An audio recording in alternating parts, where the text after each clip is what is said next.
All right. Are we ready to see if this will work? Yeah. I know. Welcome to the stream, everyone. Hello, Trish. Anybody who might be coming in. Yeah. Let's see if this fucking works. Let's see if Microsoft is gonna fuck us around. Look, we've had good luck. The only one that actually fucked us over, like totally, to be fair, was just uh Just Combat Evolved, wasn't it? yeah, that was the only one. We did have issues with Cyborg Halo conversion 2 when you canceled. tried to host it, but that Standard was more station just like restoration a network procedures problem. online. Like, your internet not being able to handle Oh no. hosting the game. Oh no. I remember there being an issue with Halo 2, both on that end and also like neither of us being able to get it to. So how this transpired was I couldn't join you, and then when Hmm. I joined you, your connection crashed, despite me being fine. So then we determined, okay, what if I host it? And the answer was you could connect, but the latency was so dog shit that we therefore had to try it again from your end, and then it just magically worked this time. Right, I do remember that. Right. Okay. Yep. But then the important thing, Halo 3 didn't have any issues. That was the Yeah, it that was didn't. that was the one that mattered. Christ. All right. Well, I invited you to my game. Uh, And I've already told you this, but I'll state it for the class. It is incredibly hot in my office, and if it gets too hot while playing, I am going to have to leave. oh, did you invite me Uh, through Steam or? no, I invited you through the game. I Should didn't. be there, but Yeah, I wasn't seeing it. That's why I was confused. oh, all right. Let me invite you through Steam. There.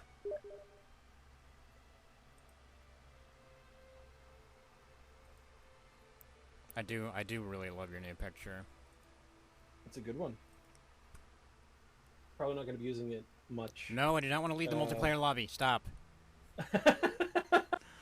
Cause I had to hit fucking escape to close the fucking Steam menu thing. no, yeah, that's. You Like, should be able to just hit Shift Tab to back out of that. well, I mean I know, but like it's a Yeah, fucking. hitting Escape shouldn't fuck with anything. Well, see, because I was thinking like, okay, well the Steam menu is open, so this is not gonna count as a game input. yeah, Uh, yeah. No, that, I mean, see, that would make sense. That would make perfect sense. well, I mean, I also did play. But that's not. I mean, look, I also played Half-Life Bunker today, which made no sense. So Oh, that's true. Yeah, that is heartbreaking. I don't know if you've ever played it or ever I even never heard of. heard of it. Uh, No, I would have preferred to have kept it that way, but unfortunately, that just it isn't the life I was granted. it may be the only thing in existence that makes the World War II Quake mod palatable. Wow. Okay. You know what? Say no more. Not just for that explanation being sufficient, but please don't say anything else. I'm Yeah, we are. I mean, I already went at length. yeah. Sorry. Are we ready to begin? We have the most important skull, the only important one on. Yep, I'm ready to begin. This is gonna All be right. a weird one for me because I haven't played ODST in close to like 12 years. No, not 12, but 10 years. Close to 10 years. I mean, it's the least talked about. It's probably the least loved. Not like loved as in people didn't like it, but it just doesn't get a lot of like recognition and focus because it really was just kind of a side game between 3 and Reach. It's not bad, but it was just kind of like, oh, huh, all right. And, I don't think I ever actually finished the Oh first wait, level. oh wait a minute. What happened? Mm, okay, no, hold on. I think I fucked something up. Give me 1 second. Sorry, we're gonna need to back out for a moment. I think I fucked something up. Did Okay. I? Yeah, I selected the wrong level. I apologize. Oh, was that level 2 or something? That was yeah. So the way that ODST works is, as I assume you remember, you're in like an open sort of world area, and then you go to where each level starts. And Oh, I don't want to skip that portion of it. I see. Okay. While I was messing around, I was looking at the different levels, and I forgot to set it back to the first one. I see. Okay. So that's on me. That's on Yeah, me. I was gonna say I never I don't think I actually finished Teori Plaza Yeah. when I played it. I just it's not even like it wasn't a bad game. I didn't not enjoy it. It's just I never finished it. No, I think that makes a lot of sense. I even own Right. the goddamn game. It's on my shelf behind me. Yeah. I just All right. never fucking finished it. Yeah. Let's see.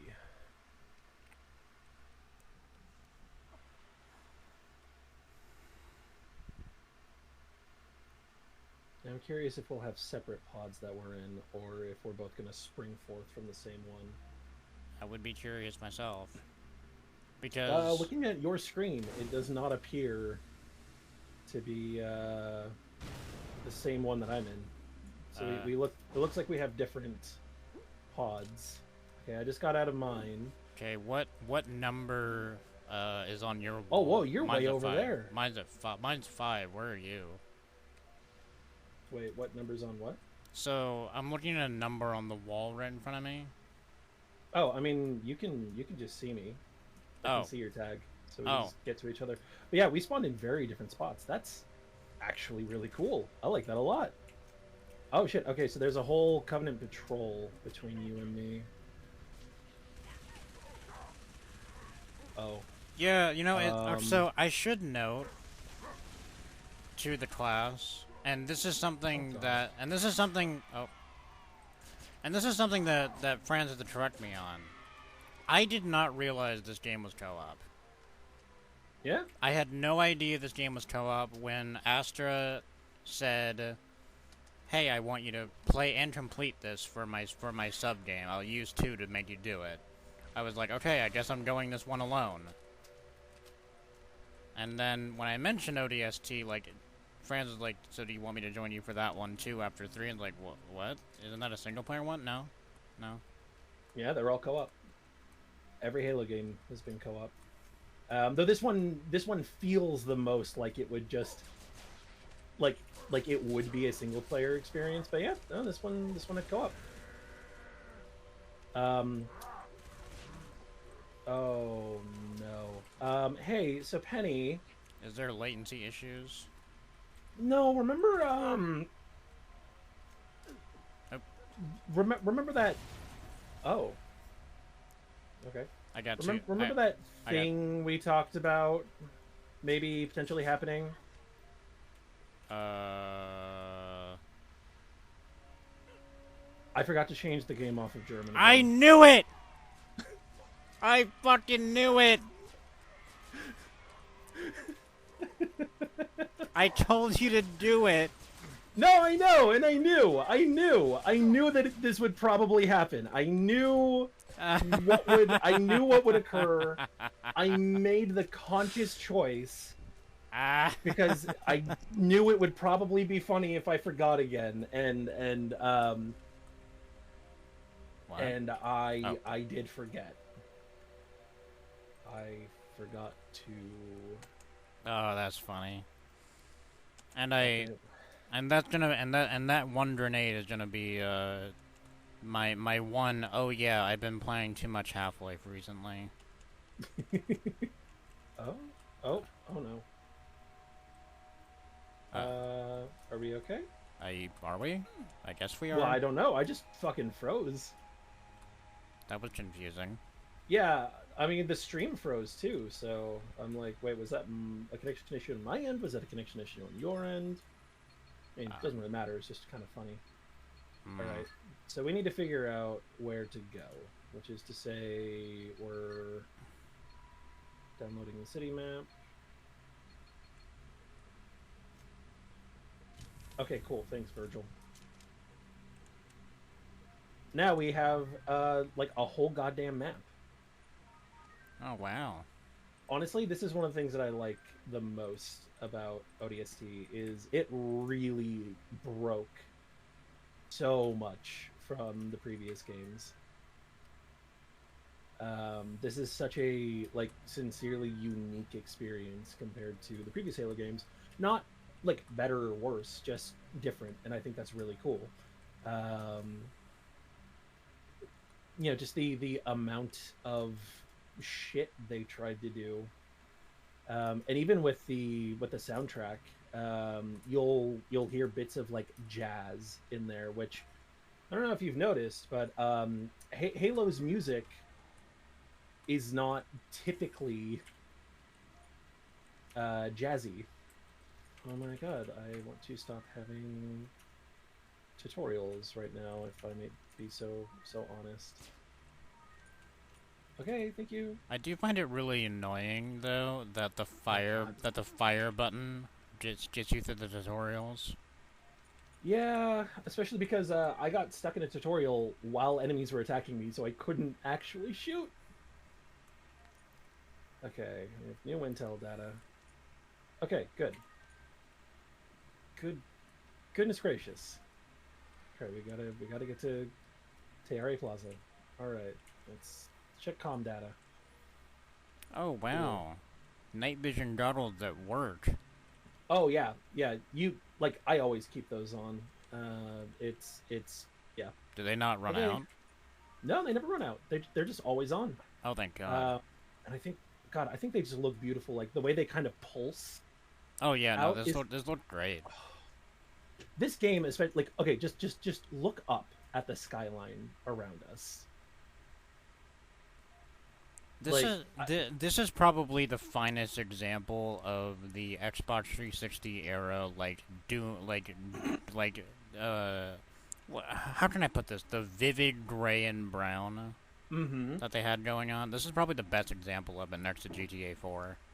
I think you will probably change your tune a little bit when we get to Reach. I agree with your assessment of this one, but I'm excited for you to see Reach and see if your opinion changes um, on this being the finest example. Okay. Because I think this game is fucking gorgeous. But yeah, like just the sense of place around us really really is amazing. Also, because we weren't able to actually view the intro of the game because that isn't available in co-op. The basic setup for this is we are ODST troops who drop down into New Mombasa, I believe is the name of the city. So you remember in Halo 2 when we were in the city and we followed the Covenant ship through the Slipgate? Yes. Yeah. Mm-hmm. So this is in the city in the immediate aftermath of the ship going through the Slipgate. It triggered like a massive explosion slash EMP style thing, knocked us off course because that occurred while we were dropping. So now we are trying to locate our lost squad and complete whatever mission we had going on I see. Okay. before. So we've been unconscious for untold hours. Um, and yeah, that's the basic framing. I love this game, I really do. It is not the Halo game that I like think of necessarily when I think of like my favorite Halo game, but every time I play it, I'm like, God, I'm so enraptured by this. Yeah. Also, Yeah. the submachine gun and the pistol both have usable scopes, so we can zoom in with both of Yeah. I've been fucking around with that. them. Okay. What was I saying? I've heard nothing but good things about ODST. I don't know why oh, the door closed on me. Anyway, Oh yeah. uh, I'm so not used to having to press E to open doors in Halo. Yeah, right? Anyway, I just never fucking Alright, so we gotta search the building here for the clue. The clue will lead us to the actual level. So between each level, we get to explore the open world. We can find like audio logs and stuff like that. It's fucking cool. yeah, I just never fucking finished this one, and I'm not entirely sure why in the end. Maybe lack of time. You know, I had Lollipop Chainsaw to go through again. I had more important matters. I think that's entirely reasonable. I mean, it can also just be one of those things like, you know, I put this down and for some reason never picked it back up. God knows that I've done that with so many games. Oh, jackals. Oh, look at that! I was about to give you covering fire. I was about to give you fire from this side, but I did a fucking tutorial right when I was about to. Oh, yeah. After this, the tutorials ought ease the fuck up. Thank God. That's just ooh. I completely understand the need for this game to tutorialize the shit out of everything because this is such a dramatic departure from how the other Halo games played. But yeah, of course, it's a bit much. See, I would much prefer if they would like have a set clue behind you. Have a set area for the tutorials, right? To your right. Oh. There we go. Have a set like area for the tutorials, right? Like not in because combat. I got that same tutorial when we entered the building. So for it to pop up so much later for you is kind of weird.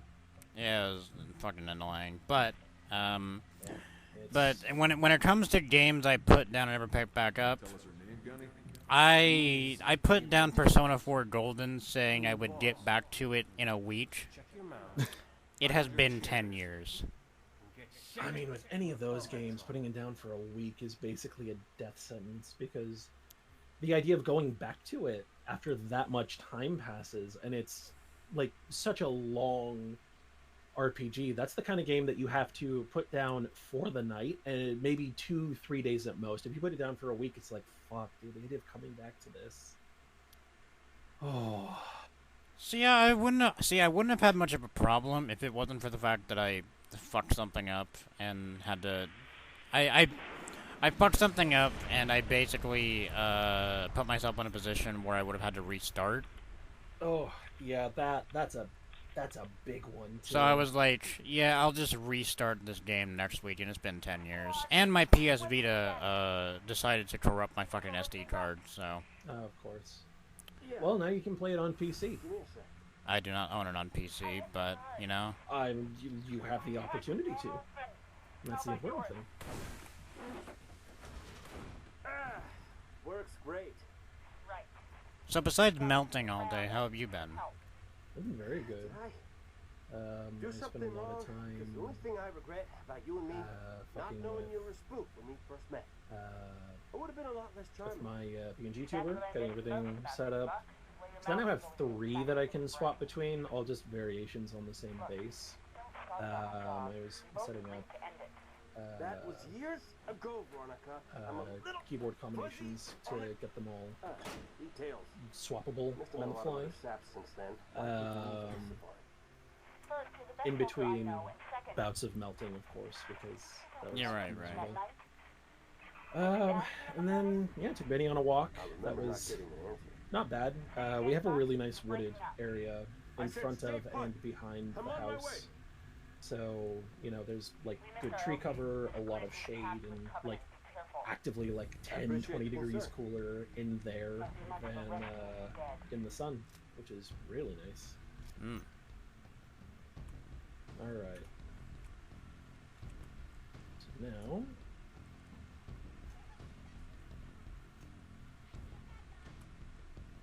so yeah, this is the other half of ODST, like proper mission style missions. Between the bouts in the open world, which honestly, I don't know. I've seen a lot of people be like, oh, but it wouldn't make sense. How would the rookie be able to see this? And I'm like, I mean, the obvious answer is he's fucking not. This is just for the sake of gameplay. Like, I don't know. I feel like that's a perfectly coherent and acceptable answer. This is not anything that the rookie is experiencing. This is us being able to see the story of what was happening.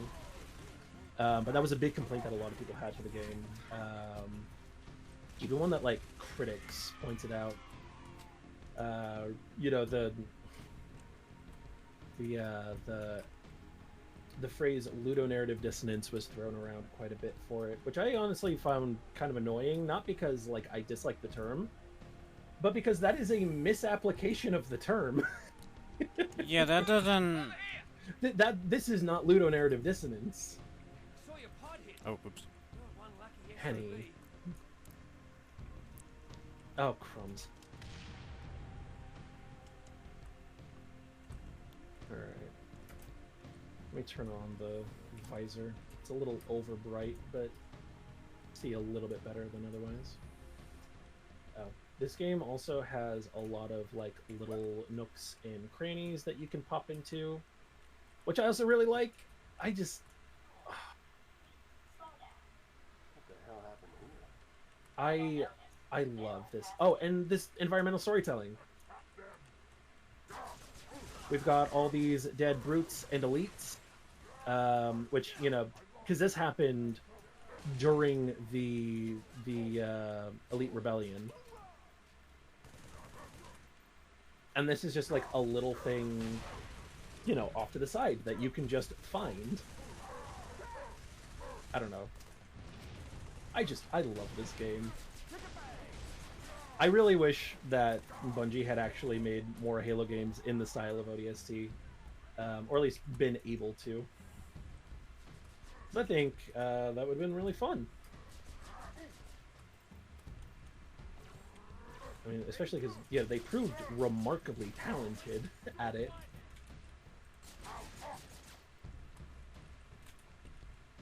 No, I think the way to go was to make Marathon a hero shooter. I think that was the way for Bungie to go. I mean, I think in the long term, you know, history will mark that down as the correct choice, obviously. They needed to make 2 Destiny games, and then make Marathon a hero shooter.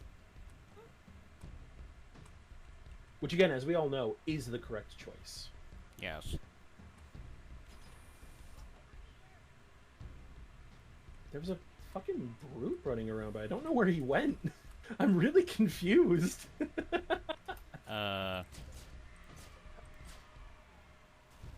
He was up on the balcony, and I went up the only way he could have been. He's just... I mean, it's not a big deal. It's just funny.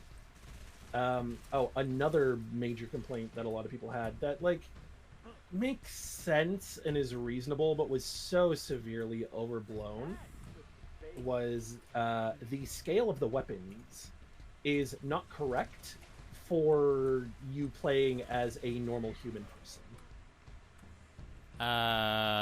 That to me feels...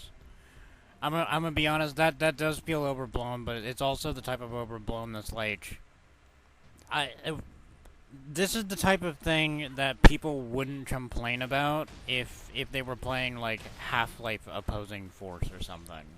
Yeah. Or well, I guess Half-Life Decay, because, you know, Yeah. you're playing as 2 characters who would logically have smaller body proportions than Gordon Freeman or Adrian Shepard or Barney Calhoun. So the weapons would be bigger in their hands, blah, blah, blah, blah, blah. Yeah, it's one of those things of like, okay, yeah, I get it, but like, you know, I don't feel like this is really that much of an issue, you know? I feel like if you're complaining about this, you may need to go outside. Yeah, not even like, it's one thing to point it out, like, you know, this game is really good, but occasionally, you know, once you kind of like notice, it can be a little distracting, like, oh yeah, these weapons should be a lot bigger, but, you know, And then there's, oh, this ruins the game. I can't play ODST because the game has been ruined. Which you see a lot of with Halo fans in this game. Like, to this fucking day, you still see it. Oh no! Like, okay, oh yeah. no! Trust me, I've seen it whenever I play Half-Life and I use the bait tactic. Yep. It's just like, yeah, and you know what? This game was built off. Excuse me. There we go. Like, this was built off of Halo, off a base of Halo 3. And I think, you know, it makes perfect sense and is perfectly reasonable to not feel the need to readjust the scale of every single weapon to make them bigger. Yeah, and in the chase of Half-Life, I was waiting for someone to come in and bitch about it with Blue Shift, because it's like, brother, because it's like, look, okay, if you want to bitch about it with the original Half-Life and Opposing Force, you're still gonna get banned. Yeah. But I will understand. Blue Shift, brother, what do you think these fucking models were made for? Yeah. Just another reason that Blue Shift is the worst. No, I have a newfound appreciation for Blue Shift after some of the dog shit mods I've played. No, I have a genuine appreciation for Blue Shift because it isn't Opposing Force. I think the thing I like the most about Blue Shift, and this, I think the genuine appreciation I have for Blue Shift is that it is it's like the best way to get the most condensed version of the best of Half-Life, and the worst, but the best too. Yeah. Because, and it also refined the arsenal so that you're not constantly fucking moving the mouse wheel up and down frantically to get to what you want. Yeah, if there's one thing that like, I don't necessarily agree, but like one gripe with the game that I do think is, you know, super reasonable is that the game has so many fucking weapons, like, to the point where it is a bit fucking much. Oh, crumbs. Oh, crumbs. Hunters. Yeah, it's like, it's one of those things that, like, I don't necessarily, like, it's one of those things that I can see both sides of, because we have both played Half-Life a lot. God. You way more than me, but we both played it a lot, and we both kind of know, like, you know, does anybody fucking... Well, I mean, in the case, like, let's use Opposing Force as an example. Were all these weapons necessary? No. Was the fucking teleportation gun necessary? Absolutely not. Yeah. Oh my god, please attack me. Don't hide behind your shield, attack me! Now, is it fair to say that the military would have weapons that Gordon Freeman otherwise could not access, like the light machine gun and the... Oh my god, sling that sloppy dong! And the sniper rifle? Sure, fine, I can accept those, but... Yeah, just to a point, like... I don't know, maybe can we... You know, sometimes more is less. Yeah. No, absolutely. Because, you know, it definitely gets to a point, like, I'm not using half of these, and I have all this fucking ammo for it, but I kind of don't want to fucking use these. I think the biggest one for me is the Gauss Cannon. Like, I personally almost never use it. Because, like, the ammo for it is so scarce. It becomes it becomes completely useless once you get the glue-on gun anyway. Oh yeah, as soon as you get the glue-on gun, like, that's what I was gonna say. The ammo for it is so scarce, and it takes so long to, like, charge up to do anything. Like, it's good in a couple scenarios, but then yeah, you get the glue-on gun. It's like, okay, well, I don't fucking need this anymore. There's also things like the Hive Hand, which I appreciate, that they tried to make. Oh crumbs! Watch out. I appreciate that they tried to make like interesting alien weapons, which is to say, a single alien weapon. But well, the high hand is terrible. Well, a single alien weapon and a half if you count the snarks. Yeah, yeah. I mean, fuck. I would. Yeah. See, that actually kind of proves the point because I genuinely forgot the snarks. I did not even consider them. And you use them a bunch in Decay. Yeah. Yeah, God. But yeah, like, the Hive Hand is one of those, like, wow, this really sucks. Because you get 8. You get 8 goddamn bees that do basically no damage, that take forever to recharge. It's like, there's never an instance where you're going to use it. The Snarks, there's a single instance where I actually want to use those, too. And it's just, it's like these weapons don't need to be in the game. We didn't need to have these, unfortunately. The most useless instance of the snarks has to be in Blue Shift, though. I don't think I've ever used the snarks while playing Blue Shift. Because you can find them in an event or something, and I cannot recall like, I've always gotten them, but I cannot recall a single time I actually used them. Oh, because there's like there's no need to ever use them. Hey, Romeo, you got your ears on? They don't do a whole lot of damage. They are liable to attack you. Permission to speak. Like, you can only ever use them if you are in a spot where you can drop them down on someone and they're not going to then attack you. Mm-hmm. And there's, like, 2 instances of that in the entire game, maybe. Yeah. I would say... that section... That section, in the... With the bombed out building would probably be a good spot to use them. Yeah. I can't think of another one. Yeah, there's so few. The section where the Zen Garden clip from. Yeah. I would also, and this might be a little controversial. I think that you could probably remove the crossbow and not lose a whole lot from the game. Considering the fact that, as I told you, I literally forgot to fucking grab it on, like, 2 of my playthroughs, because I just didn't find it. You don't need it.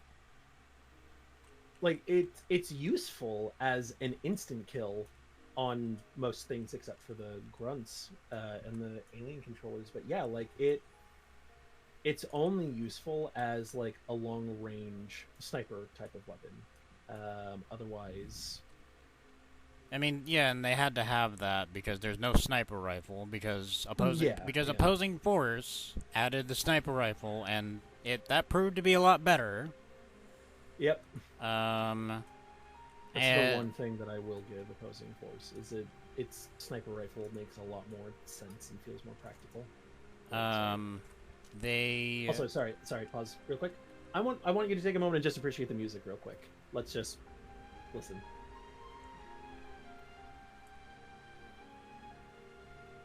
Majestic. This is like nothing in any other Halo game, and I just have nothing but good things to say. This is beautiful. But, like, because I know the crossbow is one of the only 2 weapons that can fire underwater. So there's that. Mm-hmm. But even then, I can count on 1 fucking digit how many times you actually need to be shooting a gun underwater. There's basically only the puzzle with the barrels that if you do it right, it's the one that you skipped, but... Oh yeah, that I always skip.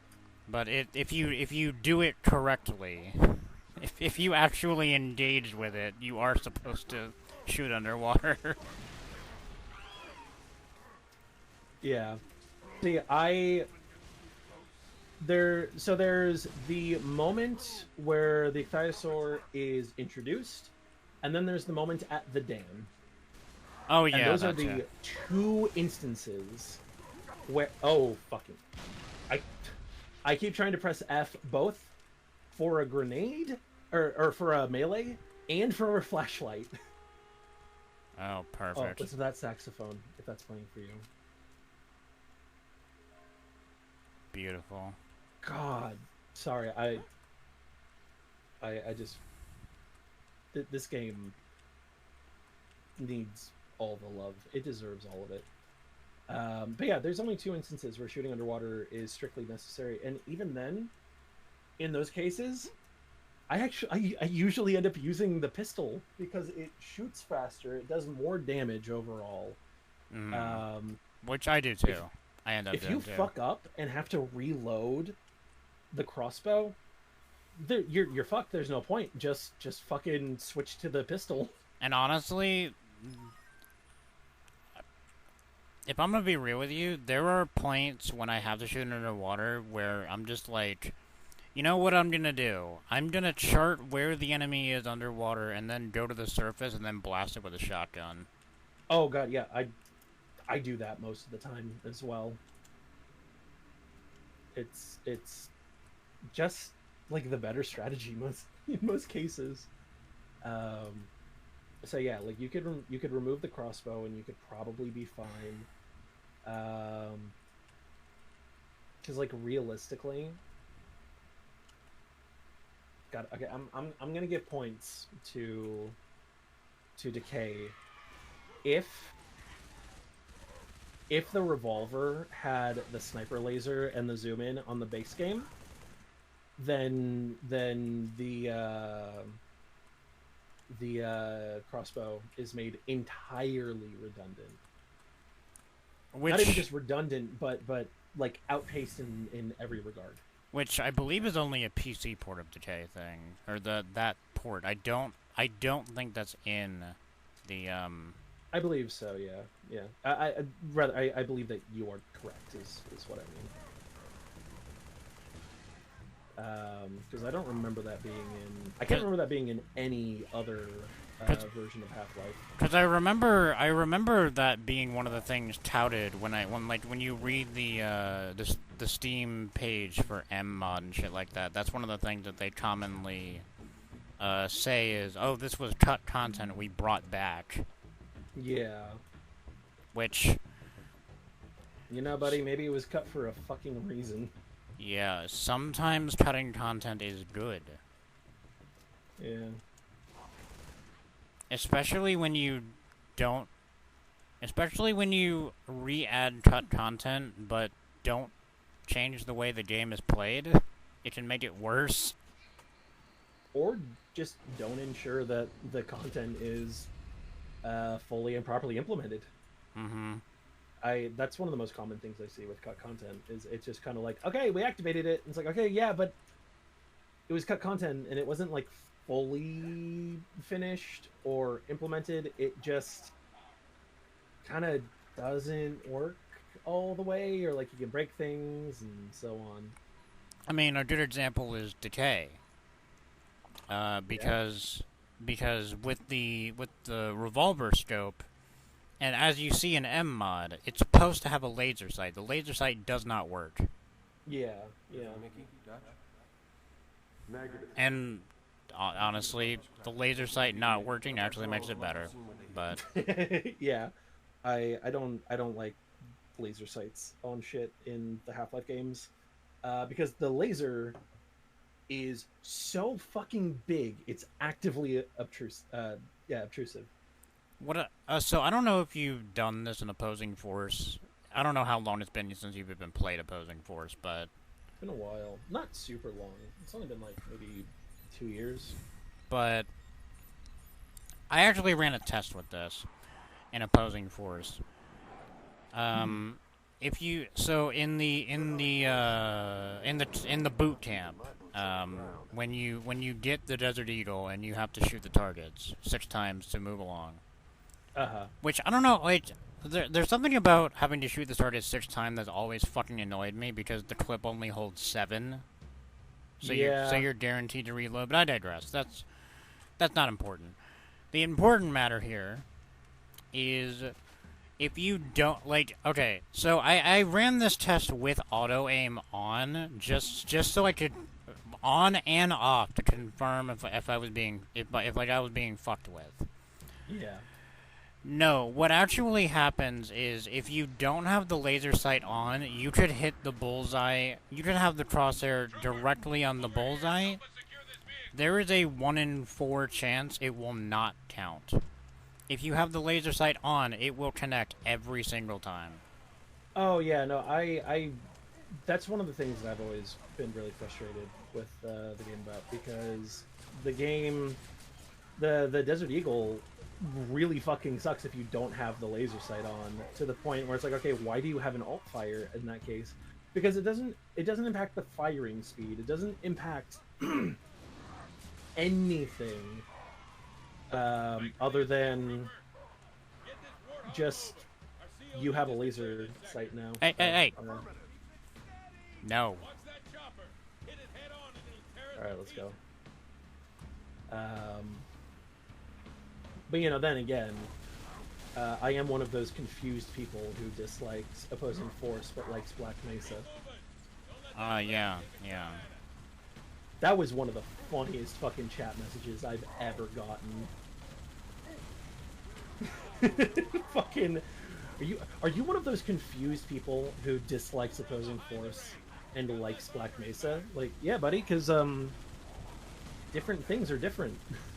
And above all else, I actually think it's not a common thing to dislike both. No.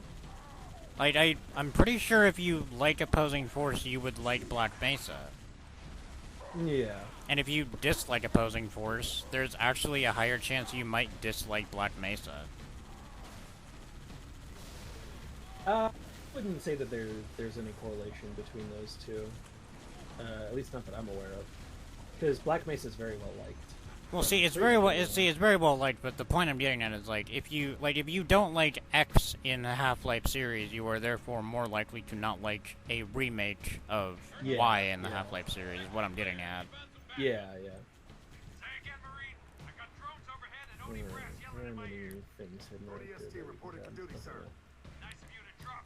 Frankly, I think it'd be more confusing if somebody said, "Yeah, I hate every fucking Half-Life game. They all suck balls, but Black Mesa, oh, that shit's great." See, I could actually see that if someone does not like Half-Life 1's gameplay loop, but prefers the gameplay feel of Half-Life 2. Oh no, I mean all the Half-Life games, all of them. Oh, okay. Yeah. Like, that would be confusing to me. Like, what? That would be confusing. And really funny. like, okay, I mean, if you're gonna pick one, I'm happy you've settled on a good one, but... Yeah. Like, how did you come to this conclusion again? Like, how did you play every single Half-Life game? And... How did you play every single Half-Life game, not like any of them, but then got fucking gaslit into playing this one and liked it? Yeah.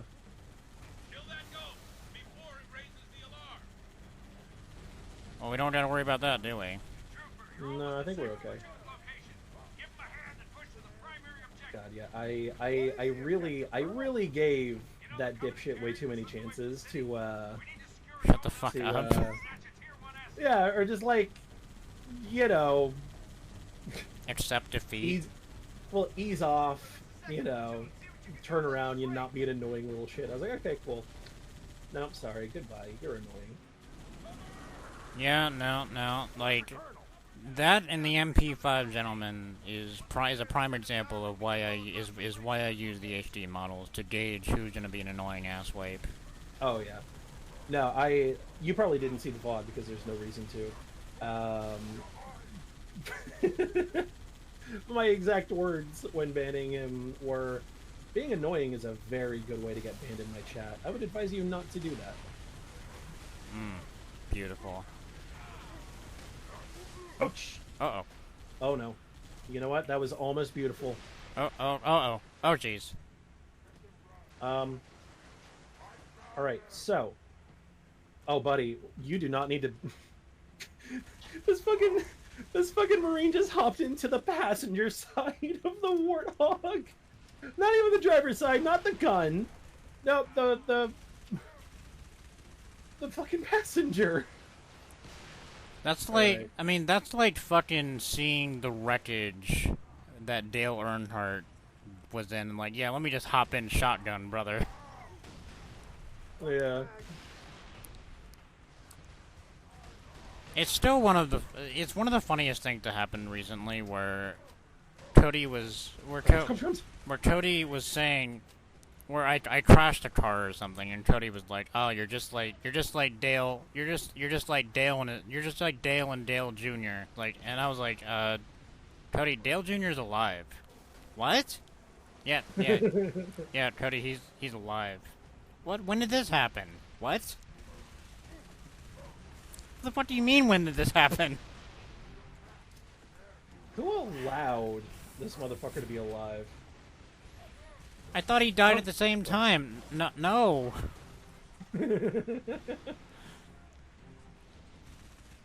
Car accidents are not family affairs. I mean, some of them can be. Well, this one wasn't.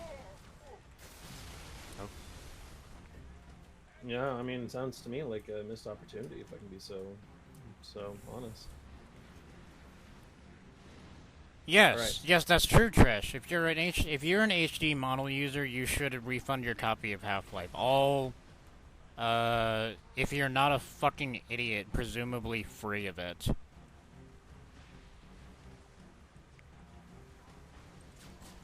All right. Or well, yeah, no. Like, if it's free 99 cents. If you're paying $10 for Half-Life at this point, I just kind of feel bad for you, because it's a great game. And you will get $10 of playtime, but fuck, dude. I mean, if you're buying the Half-Life at this point, you are very late to the party.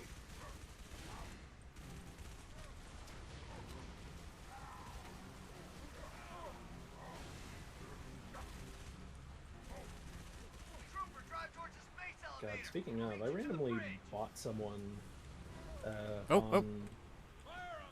Don't worry, I knew you were there. I randomly bought someone on Reddit, Half-Life, like the entire series, maybe 10 years ago. And every now and again, he still messages me being like, oh, hey, you know, I've been playing Half-Life again recently, and I was thinking about you. I just wanted to say hi. Oh, oops. I went back down the gun. There we go. And that's always really nice. Yeah, that is nice. Just like this kid's like genuine. I mean, not a kid anymore, and I wasn't even. I was a kid when I fucking bought it too, but you know what I mean.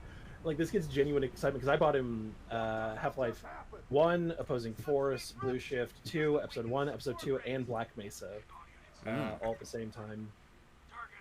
It might not have been like exactly 10 years ago. It was like around the time that Black Mesa first was released on Steam as like a paid game. Right.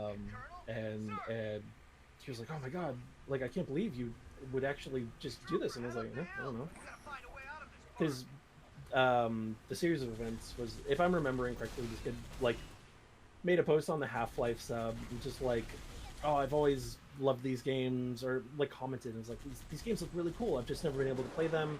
I haven't had the money to buy them." And I was like, "Okay, hey, how about we be friends on Steam? I'll just buy you the whole series." And he was like, "You're kidding, right?" And I was like, "No, just add me on Steam and I'll buy you all the games."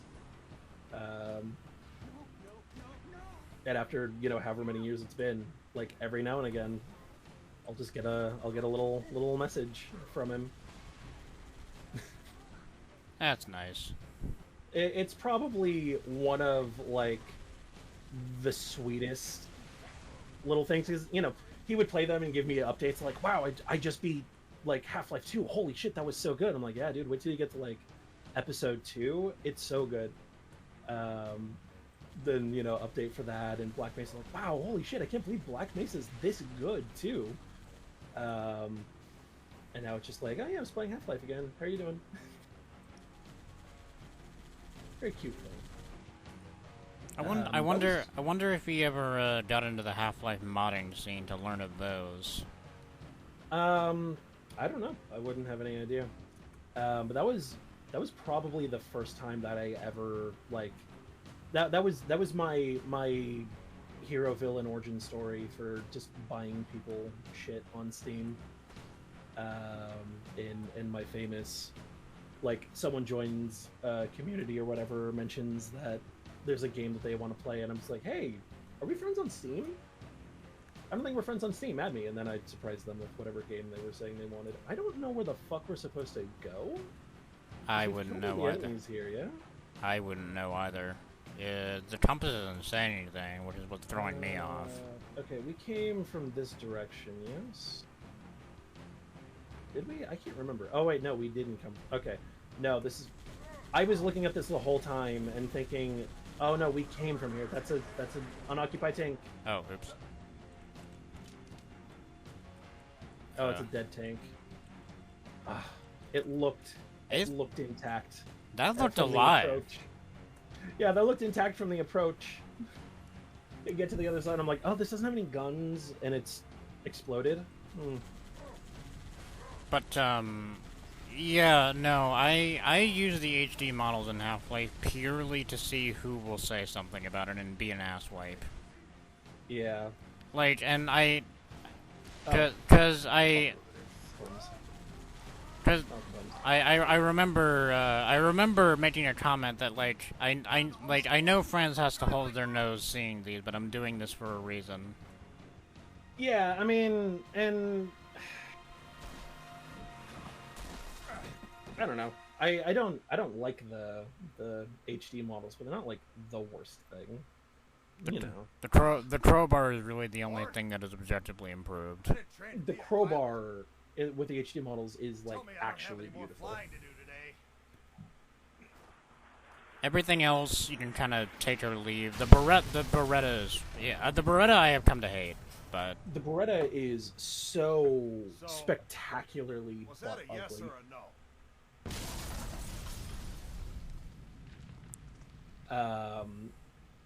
I don't know, like, the M16 is fine, but it doesn't make sense when it shares an ammo pool with the pistol, which has always bothered me. That's been like my like, okay, I need to fucking touch grass.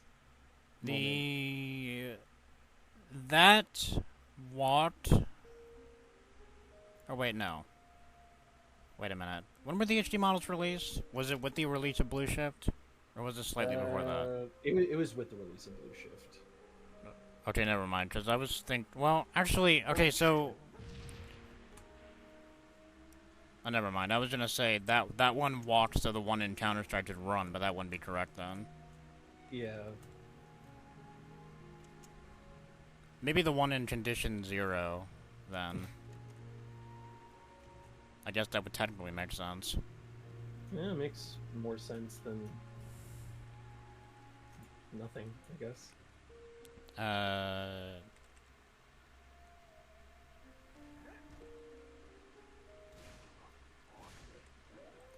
But to thinking about it, like, when game critics, people who swear that they know video games better than you do, said that this game was an example of ludonarrative dissonance or whatever kind of fucking goofy, I have an English major but couldn't get a job as an English professor term they're using.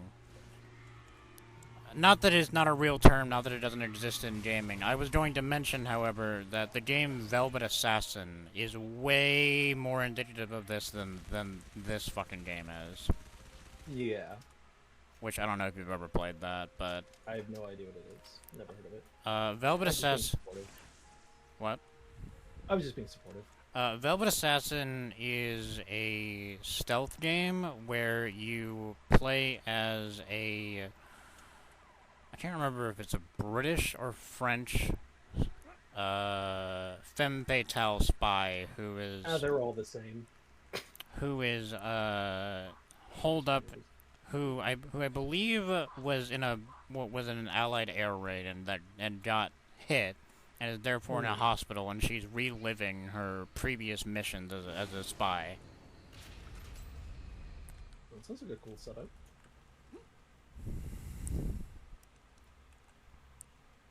It's a fun game. It unfortunately runs into the problem of no future proofing, but you know, if we're gonna hold that against the game, we have to hold that against a lot of games, don't we? Yeah, I mean, that's just one of the realities of game dev. Like, realistically, I don't think there exists a game that is going to be future-proof forever. The only way to future-proof a game is to have, like, a community that actually supports it, or a developer that is able to actively support it and bring it up to parity with modern systems. Yep, like Valve with Gold Source. Yeah. Yeah. Even like Valve with the Gold Source. Even Arcane, for Arx Fatalis' 20th anniversary, they released a huge patch for the game, which fixed it, like, completely, because famously, the game was just did not play well with modern systems. You needed a whole mod to have it function, because the magic system, I don't know if you ever played the game, but you have to draw symbols to, you know, do spells. And it just didn't work without the fan patch, Arx Libertatis. But they released a whole patch that completely fixed it, like rendering the need for the fan patch completely gone, which is really cool. Mm-hmm. But you know who doesn't do that? Rockstar. Those fucking bastards. No, Rockstar says if you buy our old games, you're a fucking sucker. But we're still gonna sell them, though. Buy them. Well, yeah, of course. Like, we're selling them, but if you buy them, you're the sucker. Like, I don't know which one pisses. I don't know which one pisses me off more between, like, Manhunt and Bully in this regard, because they both piss me off for different reasons. Because Bully is a game that works. It will just crash randomly with no set trigger. It happens all the time. Yeah. And you basically have to save every chance you get, and I find that to be fucking annoying when I'm in an open world game. Because I'm like, I would like to explore the open world without having to constantly fucking go back to the save beach in like a survival horror. Yeah. And Manhunt, oh well, we've already went over that. How they managed to fucking release a video game with the workaround already in place. You could buy the game with the workaround in place. But then Suits, asswipes who have probably never played a video game before, got wind that the game developers, the people who, you know, are responsible for the game part, used a track from a piracy group, and they said, no, you gotta change, you gotta fix it. So at that point, the developers were lazy and only fixed one half of the DRM, so the other half of the DRM triggers, and the game is rendered unplayable. Well, yeah. Without a patch to fix the other one. Grab ammo. There we go. Yeah.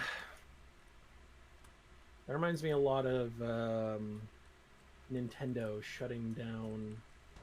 So when Retro Games was making, I believe it was Metroid Prime, it might have been Prime 2, they wanted to include a playable version of, I think it was either Super Metroid or Metroid 1, doesn't really matter. And they used their own emulator that they made. Nintendo got very upset that they used a quote-unquote third-party emulator instead of one that they made, and shuttered the whole idea.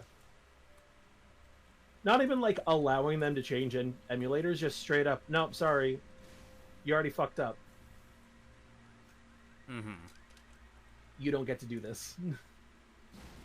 Oh, and I suppose, like, and it's definitely an honorable mention to Max Payne for the fucking sound issue, because they could just fix it. It's not that hard. Yeah. Alright, we should probably deal with these hunters that are shooting at us. Oh. Yeah, that's what those explosions behind us are. There's one.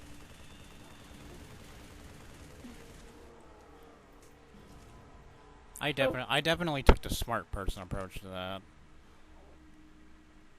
Oh, crumbs. Oh, fuck, there's... Oh, crumbs. Oh, crumbs!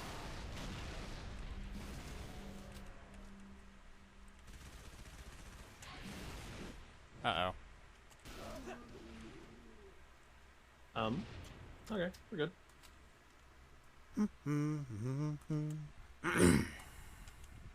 Nothing bad ever happens in New Mombasa. No.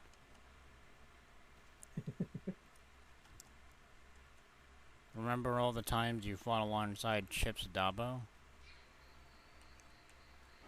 No, because he was in German and I wasn't listening very hard. Oh, he was in English and I didn't care. When the achievement popped, I was like, what the fuck is this? Oh, who's this asshole? No, like, literally, who is this asshole? Because I couldn't hear him because you were talking. I didn't even know where he was because I was like 5 feet away from him at least when the achievement popped.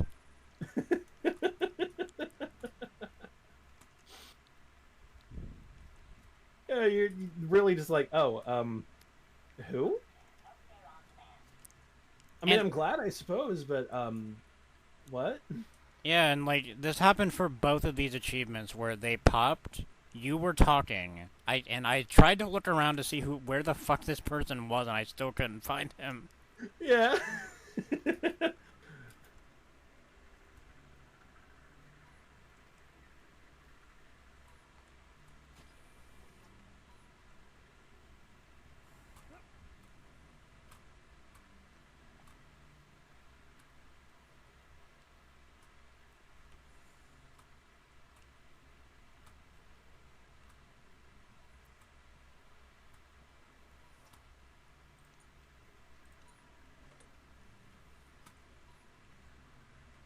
How about you inspect the turret? I'll give you the honor of progressing us whenever possible. Where's the rest of your team, trooper? Scattered, dead, I don't know. That's too bad. We're gonna need all the men we can get.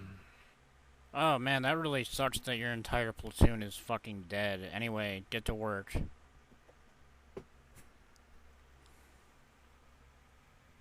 I mean, within the lore of the Halo games, the UNSC is a fascist entity. I'm aware, but it's... Yeah, See, it's still just funny. I'm simultaneously aware, but it's also like, it's just so fucking funny. Yeah. Hey, I'm dead. Or everyone's dead. I'm the last one. Oh, damn, bro, that sucks. Are you gonna be able to, like, do anything? Genius.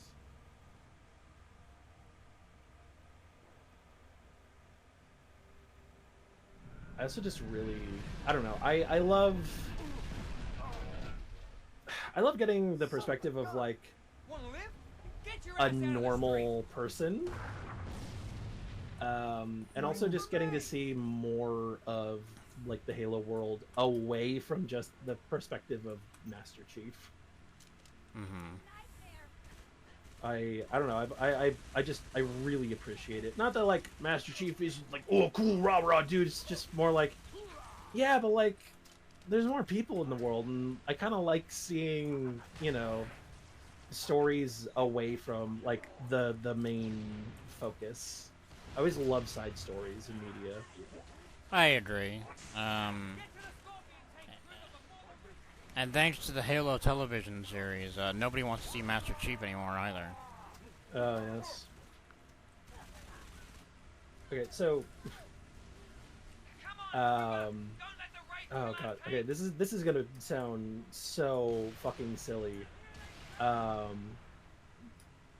but really liking side stories is actually one of the reasons that I really liked the Hunger Games books. I like those books for the same reason that a lot of people disliked them. I don't know if you were familiar with the whole series or have ever read the books. I can't imagine if you've had any particular need to do so, but you know. I think I stopped watching the movies at the third one, and I never read the books. Yeah, the movies, I'll be completely honest, I don't think are all that good, and the books only start picking up in like the middle of the series.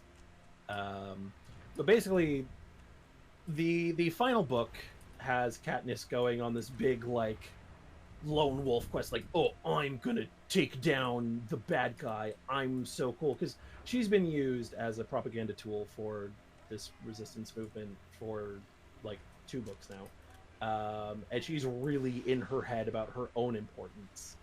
So she decides, well, I'm gonna go off and you know, be the cool hero that all this propaganda has been claiming I am.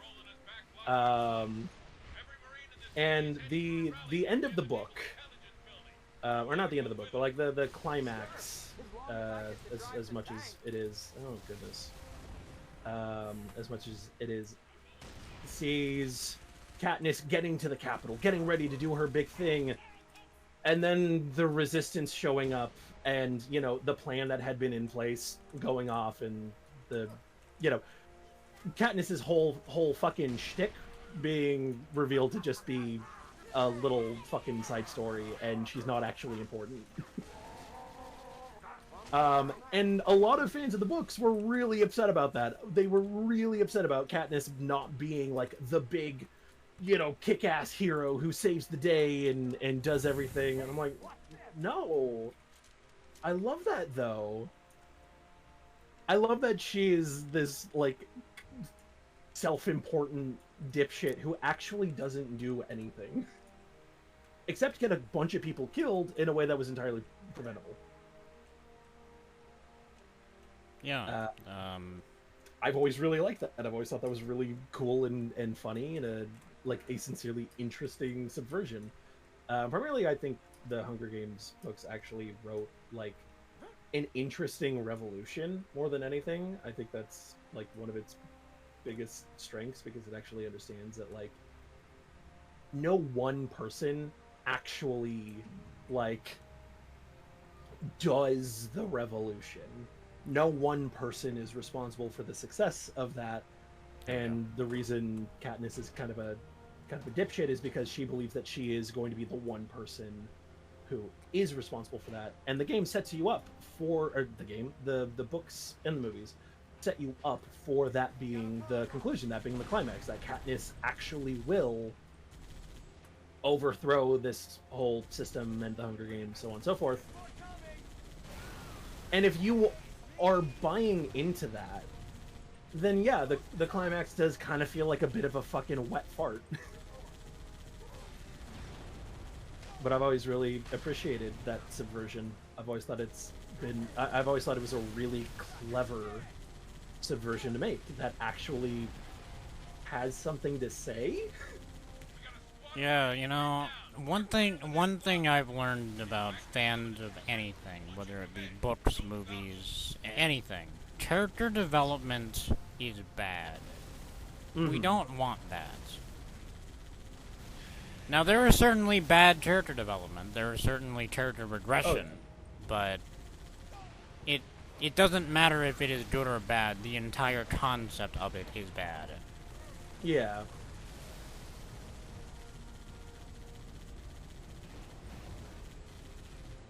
Oh. Sorry, gentlemen. Yeah, there's a lot of people within, like, book fandoms. I mean, any fandom, but, like, I see this especially with books, that get really, really, really upset if characters aren't the most special, aren't the most important. I think you see this a lot with video games as well, but it's not something that you see with video games very often, because, you know, the core conceit of video games is they do kind of exist as a power trip, as a power fantasy. and being able to pull off that not being the case is really hard. It's generally why video game movies have a very tall task ahead of them. Indeed. Even the best video game movie has a very tall task ahead of it. Yeah. Keep an eye on our back. I think there's someone on the rooftop. I don't see anyone. We just got shot by something. Oh, I think it's on... Oh, it's right there. Yeah, whatever you can... Yep, on your right. Oh, there's someone right there. Got him. We're good, we're good.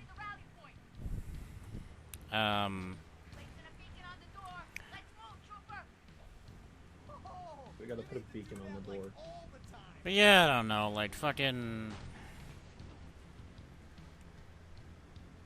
It's especially bothersome...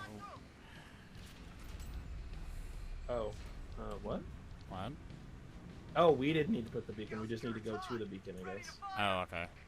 Got it.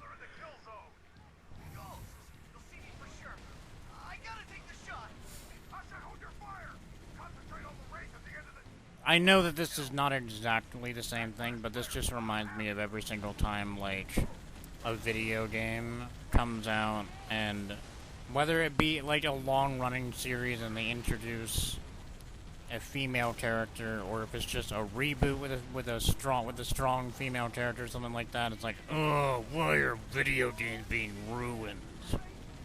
Yeah. Oh, the games industry is surrendering to the yoke of the woke.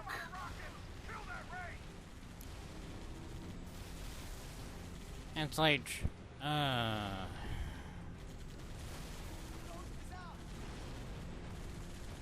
want you to cease. Like, yeah. like, just cease all of it. Breathing, expressing opinions on the internet, expressing opinions in general, all of it.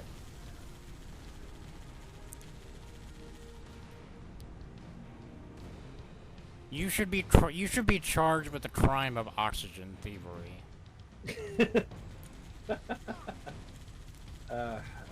Indeed.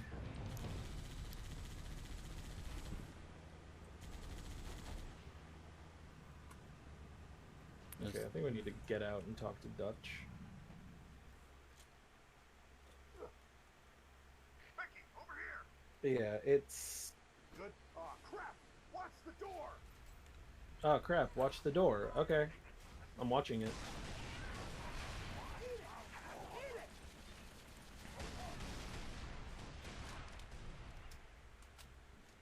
Don't worry, I solved all the problems that were on the other side of the door. Good job, team. Can I please have, like, your gun? Thank you. I want that.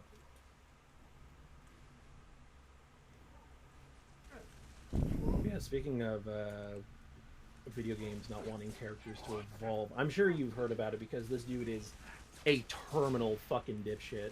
But the original not Gears of War, God of War creator has some very strong opinions about the fact that they made Kratos an interesting character in the reboot games. Dude threw a huge fucking fix. They're like, you know, oh, I don't want to see Kratos like this. I don't want to see Kratos like a dad. You know, you see games want people to evolve, and that's just not what some people do. And I was like, I don't know, I think you sound like a fucking loser. See, the thing is that statement is not inherently false. Some people, they don't evolve, but in turn... No, yeah. But in turn, that... Like, some people don't evolve, but that's also not an interesting story. Well, see... And then Kratos kept being the same guy he was 20 years ago. Like, okay, yeah. Well, see... Like, it's giving real, like, peaked in high school vibes. See, I was gonna say that that's how you could make a character in itself not evolving work. Like, okay, well, he hasn't evolved, but everybody else around him has, and they think he's a fucking loser. Yeah. Which is But why, his point is that nobody should ever evolve in games. Which is why Duke Nukem Forever remains a terminal disappointment. Indeed.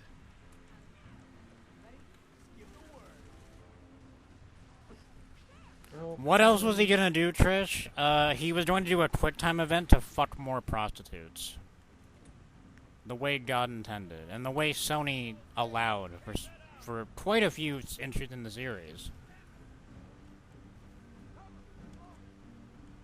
Look, you know, we've all been there.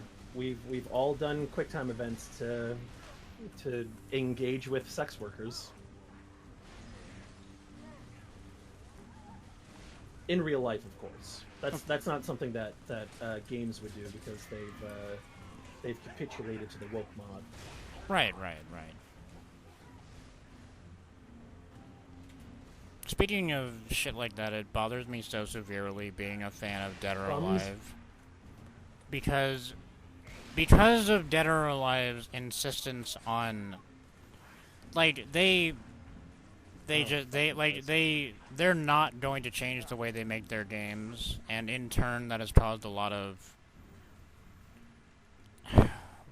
Wendigoon types to rally around Dead or Alive. I'm like, no, please don't. Mm-hmm. Please go away.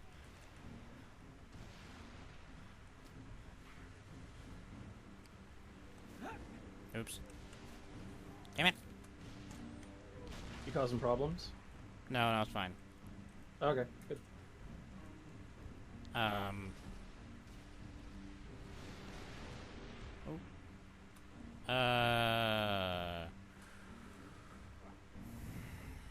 And the funny thing is, especially that dude, I believe his name is David Jaffe. Yeah, keeps saying shit like that about games. Like he keeps saying the same dumb shit, and it's so funny. I love that he's so stupid. It's a wonder how,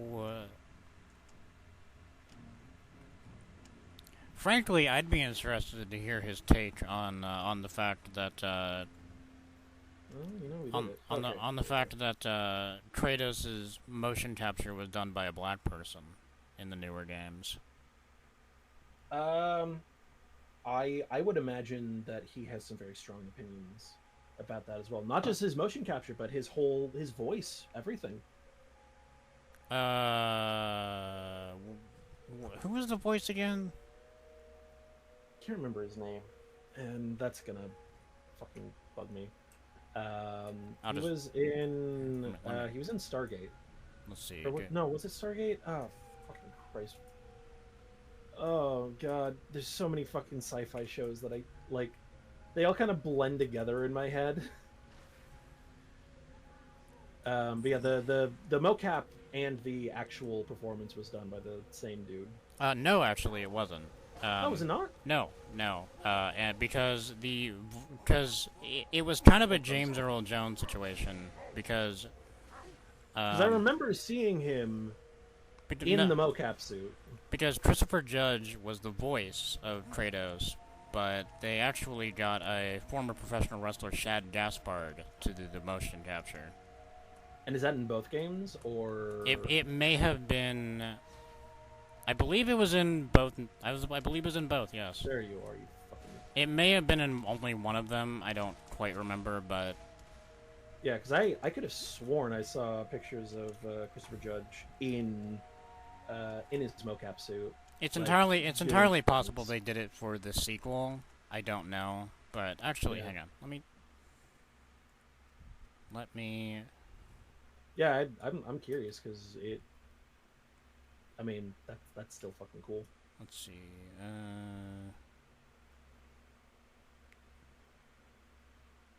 I don't have in 2018 Gaspar provided the motion capture for protagonist Kratos of the video game God of War, so he did it for the 2018 one. Yeah. Well, Trish says that Shad Gaspard passed away prior to the release of the sequel, but like Is that prior to it being made, or just like immediately before, or like shortly before it was actually released? Shad Gaspard passed away in 2020. Oh shit. Okay, so And the sequel was released in 2022. yeah. And the No, they couldn't have done.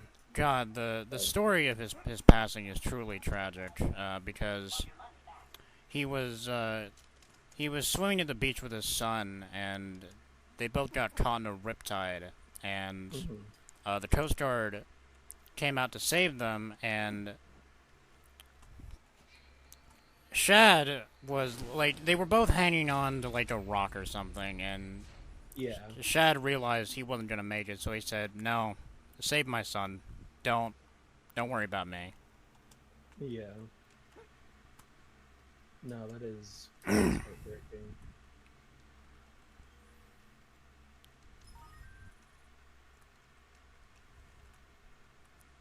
And he was entered into the WWE Hall of Fame for this, so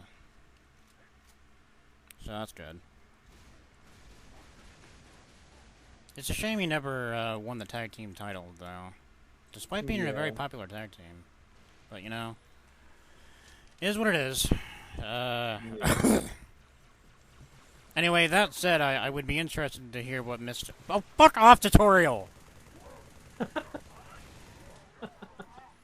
Anyway, I'd be interested to hear what Mr. Cucklor would have had to say about that. Yeah.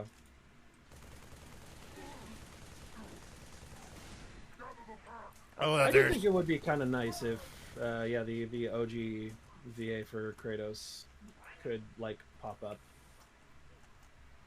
in like some capacity. I'll be completely honest. I have no particular love for the original God of War games. I don't love the new ones either, but it's just a matter of them not being my thing. But I think that would be really cool. Even if it's just like, I don't know, a bit part or like a side character or something. Or fuck, I don't know if we want to get like really stupid with it. Have him show up as like flashback Kratos, like I'm the me you used to be or something. Honestly, real shit. You know what I immediately thought of. You know how in Wolfenstein: The New Order, when you're in the Resistance base, you can fall asleep on the bed and go back to Blastovich's nightmares when it's just Wolfenstein 3D. Yeah, that's what I was thinking for a cameo from the original voice actor. Just like, I don't know, have him fall asleep in a nightmare and then have you play like the fucking opening ship of God of War 1. Yeah. Sorry, I'm just admiring this fucking vista. It is beautiful. Because, especially if you turn your night vision off, which I would recommend you do just real quick. Because...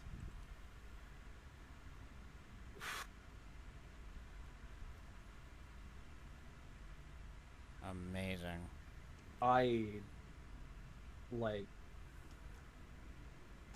Unironically, I'm just in awe at how beautiful this is. Also, Trish, how dare you? They're coming out with a Crash Bandicoot mobile game again. What are they actually? I don't know, but oh god, you motherfucker, you fucking had me worried, you piece of shit. Jesus Christ.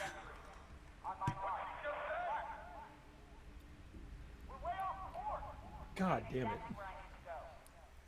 See, I'll be honest, I've liked quite a few PlayStation Studios games. Like, I really like the Horizon games.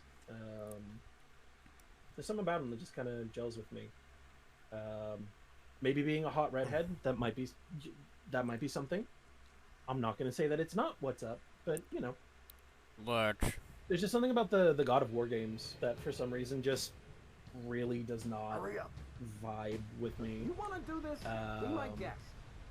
But this I don't know. ain't a job you want to. They're not bad. They're just not my thing. Do it.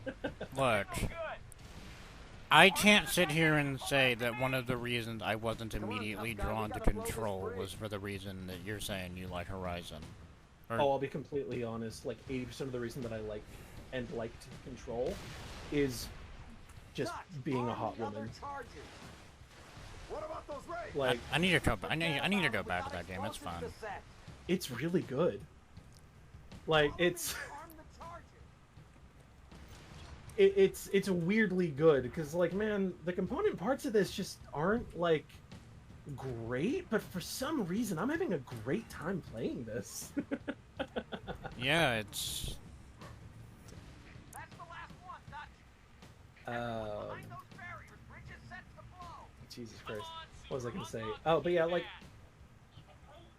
I have hit a point. I mean, I've been at this point for a while, but like it's really hitting that if I am playing a game and I do not have the opportunity to play as a woman, or if the protagonist just isn't a woman, it is really hard for me to actually give a fuck and want to play the game. Like just straight up. Because I was playing Turbo Overkill, and that game's really fucking fun. But you're just playing as like a generic white dude protagonist. And I'm just kind of like, man, I'm kind of over it. Mm-hmm. I just want to be a woman. I don't even care like, you know, I don't give a shit if you never see them, if she never says anything, if you don't even like know. I'm just like, no, I don't know. Mm-hmm. I'm just kind of fucking tired of being a dude.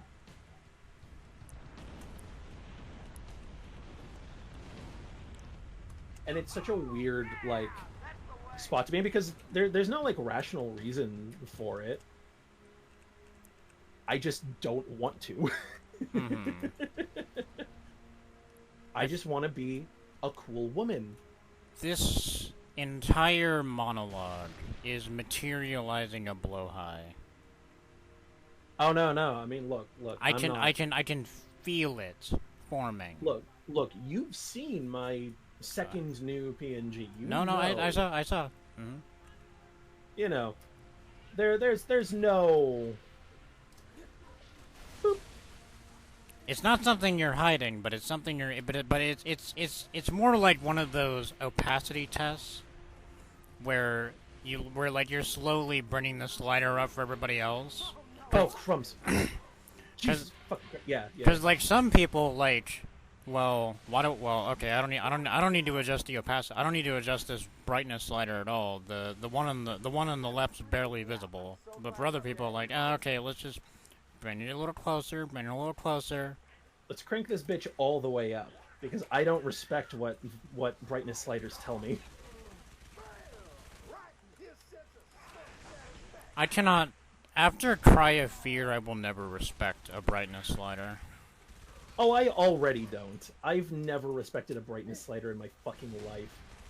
But I mean, especially after Cry of Fear, that just, you know, Cry of Fear actually hurts because it has a brightness slider. It's just the fucking gold source menu, but they deliberately broke it. It doesn't work. Don't nobody cross my stream. I wish you could say I was surprised.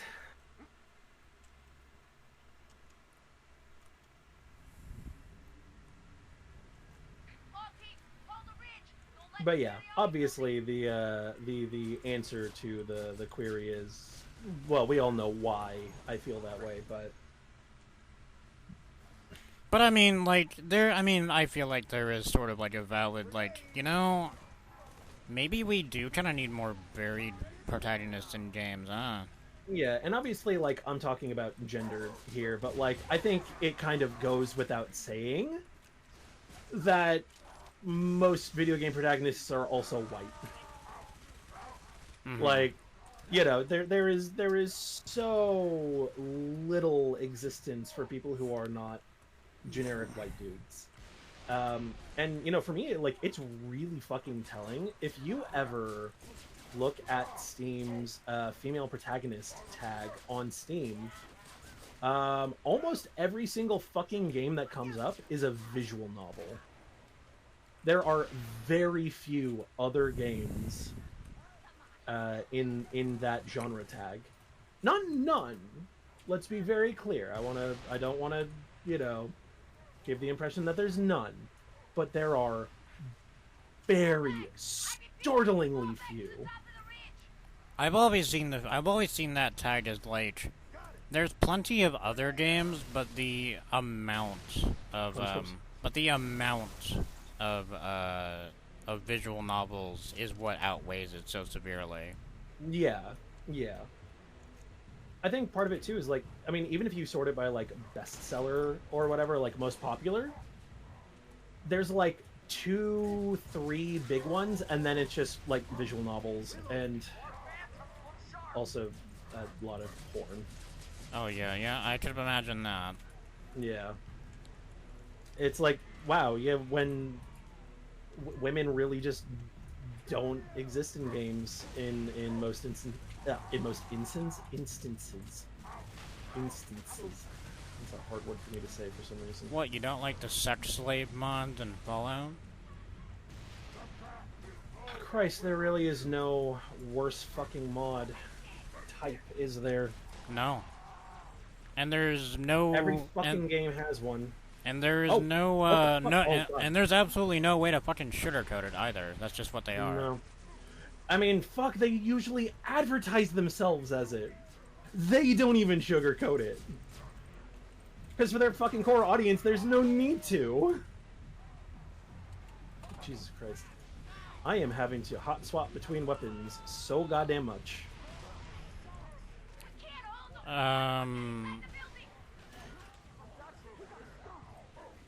Oh yeah, there is Dishonored 2 and Death of the Outsider, as Trish points out. Oh yeah, I mean, look, I'm not saying that there aren't other games, and that's why I specified if you filter by like most popular, those are one of the first ones to come up. Dishonored 2, Death of the Outsider, the Horizon games, of course, some others that like I can't remember off the top of my fucking head. But like you get past those ones, and it's like, okay, cool. Hey, we're in it's visual novel time. I bought all the Dishonored games, and I still have yet to play 2 or Death of the Outsider. Buddy, can you please just fucking die? You are so annoying. I think Dishonored 2 is fantastic. Death of the Outsider is a really interesting game. Primarily because it just said, hey, what if we just completely removed the whole chaos system? Which is really fucking funny because I've seen so many Dishonored fans complaining about them removing the chaos system when it is simultaneously the thing that most Dishonored fans dislike. Like, I have seen people in the same fucking breath complain about the chaos system and then complain about Death of the Outsider for not having the chaos system. Well, Trish, you do have a sub pick in the bank. There is one blank space. Not that you couldn't use like another one after that one, but still. Yes, you do. Alright.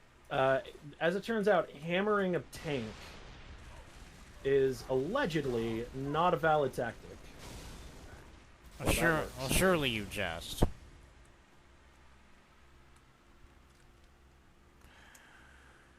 But you know, that like doesn't even fucking surprise me because I've seen so many fucking dipshits complain about shit like that in other games, and I'm like, I'm struggling to even take you seriously that you even like these games.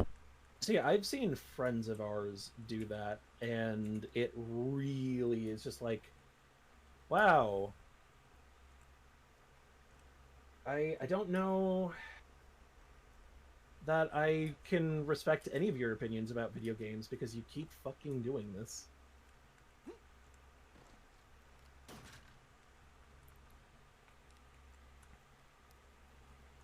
Yeah, no, that's exactly it, Trish. It's just like, okay, buddy, you can't have both.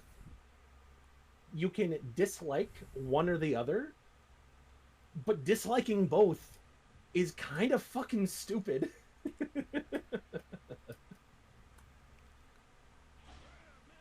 Yeah, because it's not like because I never beat any of this. I never beat Dishonored 1, and I never obviously played the other ones, but Yeah. from what I understand, and I'm gonna trust both of your words on this, this is a system that is, like... This is a system that is in place that, like, works. It's not a system that is broken. It's not a system that, like, shows you the consequences of your actions, but it doesn't really work right, so there's therefore no fucking point in making the decision that it gives you consequences. Shit No, like it that. fundamentally alters the state of the world around you depending on, admittedly, a sort of not awesome criteria of just how many people you kill. But even then, in the first game, that makes sense because you're in the middle of a rat plague, and, well, the rats will then feed on the corpses and create more rats and thus spread the plague more. Right. Like, it makes tangible sense why killing people could actually make things, like, way fucking worse for everyone.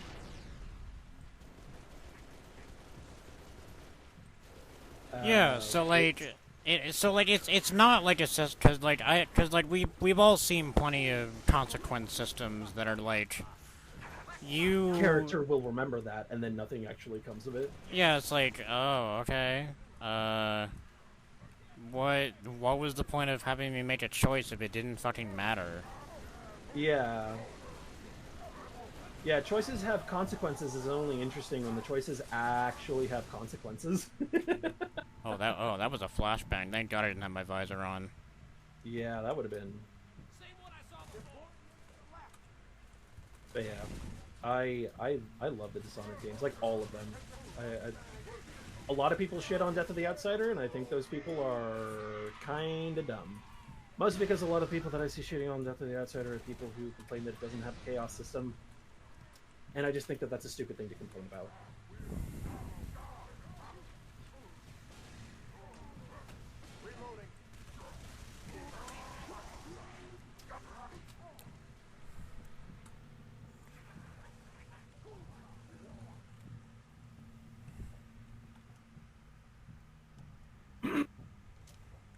Yeah, I'd love... Look, I want all games to be shorter, look worse, cost less, and take longer to make. I think that's a simple thing to ask for. Mm-hmm. It's... And for developers to be paid more for all of these things to happen. Absolutely. Hey, how about you tickle a dick with your... Oh, crumbs. Oh.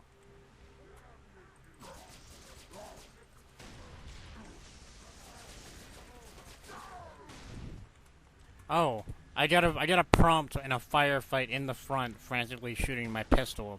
Use Q to silently kill an enemy from behind. Oh, thank God. Yep. God. Yeah. Couldn't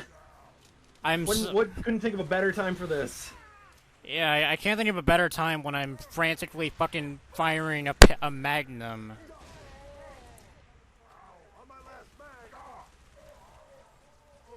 Crumbs. Oops. I really wish I had any fucking idea where the fuck crumbs came from. Yeah, 'cause, like... It's just fully ingrained in my goddamn vocabulary at this point. I can't stop saying crumbs. Yeah, 'cause, like, I mentioned it. When I hear that phrase, I think of a hell of a boss character, but you don't. Yeah, and that really hurts me, because I yeah, you fucking hate it. Yeah, you fucking hate hell of a boss, so it couldn't be that. Yeah. Unless subconsciously Anne showed you a fucking TikTok or something, and the character happened to say that, and you just picked it up. No. I don't know. And yeah, I completely agree. Death of the Outsider is such a short game, and it's also just a different game that it doesn't need the morality system. It doesn't need the chaos system. Without having played it, I cannot add to this conversation, but... I also honestly just personally think that morality systems in games are almost always dog shit, because it is really, really, really, really, like, the most boring fucking, like, do you do the bad thing or do you do the good thing? And if you want to do the bad thing, you actually have to go like way out of your way and do like 4 additional side quests to loop around into doing the bad thing or something like that. I don't know. It's also just, I don't know. It's boring morality, and video games deserve better.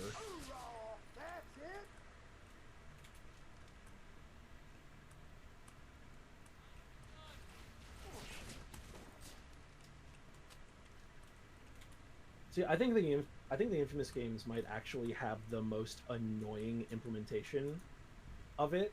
I've just never liked how it's altered gameplay, and I like the Infamous games quite a bit. I think Mass Effect is another one that always kind of irritated me, especially because, like, as we have seen, as like almost every fucking survey or like data release has shown, if you give players the option to be evil in a game, pretty much nobody does it. Nobody wants to be evil. Usually what happens is people will play the way they normally would, being good, and then they will go back to see what the evil option is. Yeah, no, I mean, I'm sure we've all seen the memes of, like, I tried to pick the evil option, but then I reloaded because I made the PNG sad. No, that's exactly it. Yeah, like, I did the evil option, but then, like, my basic human empathy kind of kicked in, and I was like, oh, but I feel bad. The only game, like, there are certain games I don't feel bad about picking the bad options. Heartbound. But that's usually when I fucking hate every character involved and I don't care anymore. Oh my god, yeah, like, every time a gamist gets upset about asset reuse in a game or a sequel, I'm like, shut the fuck up. Shut the fuck up, you fucking loser. Shut up. Shut the fuck up. Every fucking game, like, reuse assets. Be clever with them. Because that's awesome. You made these fucking assets, and if you're making a sequel game, or a game in the same series, or whatever, yeah, it makes perfect fucking sense to not have to do new mocap. For example, Kratos getting into a fucking canoe. Because you already recorded that 8 fucking years ago. And you have this. Yeah, or like, I mean, to you know, to perhaps be a bit topical with our current project, like Gold Source, right? Head crabs. They didn't need to. What they needed to do for the head crabs was they needed to make the tar babies, or spawn, whatever you want to call them, in Quake not be fucking annoying. And there you go. Yeah. Like, they just took the movement pattern of the spawn, made it not fucking horrible, and there you go. Yeah. I fucking hate spawns. I hate them so goddamn much. Oh, they are easily one of the worst. The only reason, like, if I had, like, if I was in a room with a loaded gun and I was in the room with the person who was responsible for spawns or vores, the gun would go off twice in my own head for having to choose between two terrible fucking enemies. Alright, you wanna get rolling, or do you want to admire that skyline for a little bit longer? Oh, well, I just added to it. What's one more explosion on the horizon, right? Yeah, I mean, literally, what's one more at this point?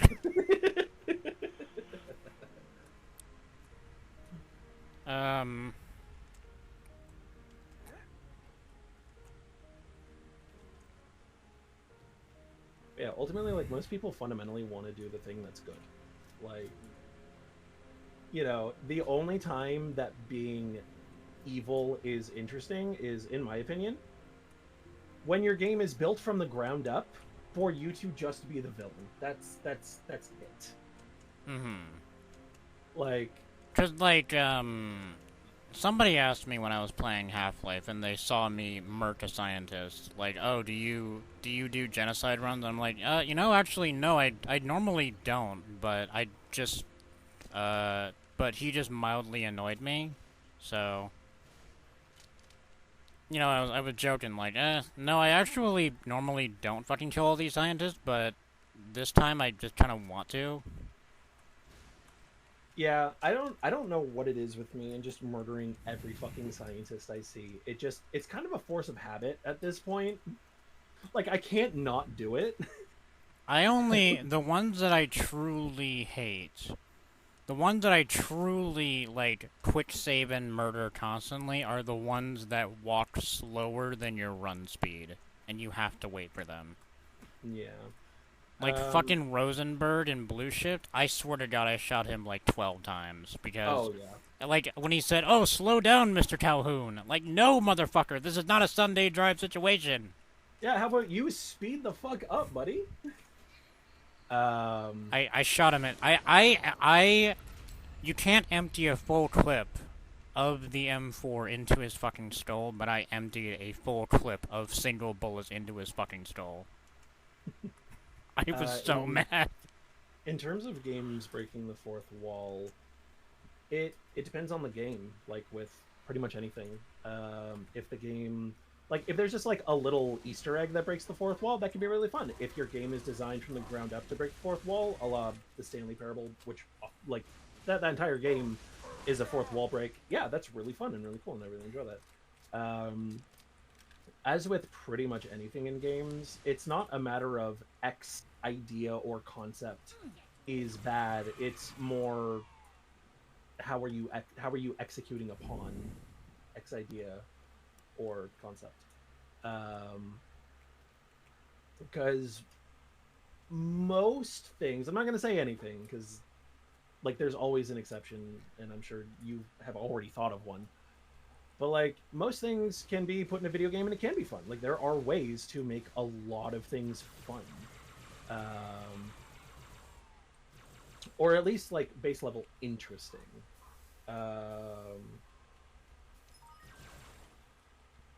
Games that fuck with your PC. See, that's one that I haven't actually engaged with that much.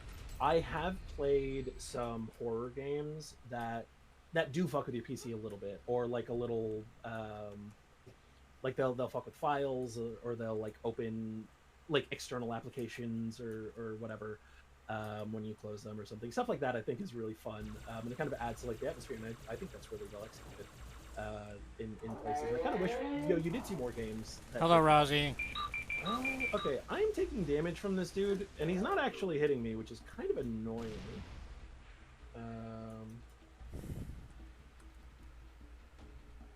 Oh, yeah, no. Any game that enables HDR without you already having HDR turned on your monitor is really fucking annoying, and I do not like that. Give me the option to turn on HDR, and I won't, but like it's a good option to have for people who do have monitors that can support it. Most computer monitors can't. Like any computer monitor with HDR usually does not have the nit count for it to be worthwhile to turn on. That's just kind of an unfortunate reality. But like, yeah, turn on. Don't fucking turn it on for me. Don't make my screen look worse for your fucking vanity. Shut up, bitch! Battlefront 2, because I had that same issue with that. I have no idea what the fuck Teeny Tail Pet is.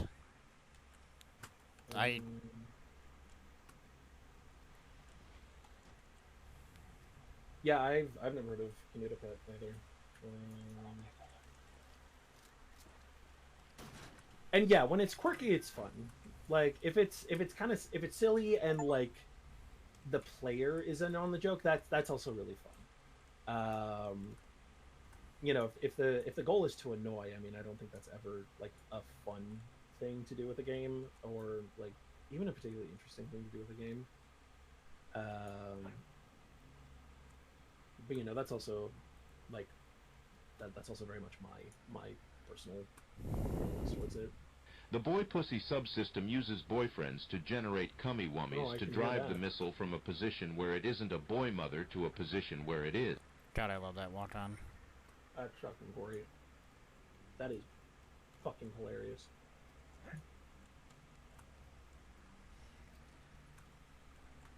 Alright. Anyway, how are we all doing, everyone? Trish, Rozzy, Squid. We're gonna need to do a little bit of platforming here. Ew. I don't actually know how we're supposed to reach this, but I'm gonna assume that it involves... Oh, we just go under it.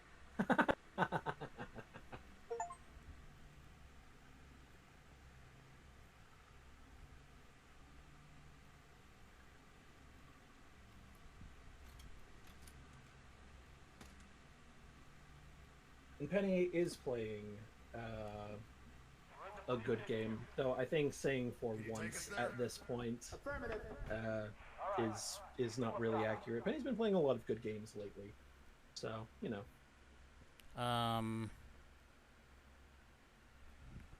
Oh, what concert was this, Squid? Cause I haven't, cause like I haven't had that big of a tonal. I haven't had that big of a I don't want to say skeleton crew, but that's kind of what it is for a band. But hey, rookie, you out there? Respond. That's an order. I didn't even know Asia was still together. Our comms can't cut through that. Why the fuck are Asia still together? Well, you know, to be fair, it sounds like there's only one of them left. You're a piece of work, Romeo. But like, Welcome aboard, ladies. First stop. even when Asia was new, nobody gave a fuck. Banshees on your six. Interject. We're losing her. Watch out. Mickey, down. Yeah, and it's not like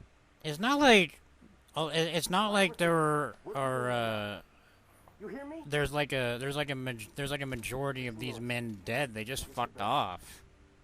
Because I know Greg Lake is dead, but like Steve Howe's still alive, and so on and so forth. So All those Covenant we sidestepped on the way up. Now we can keep going.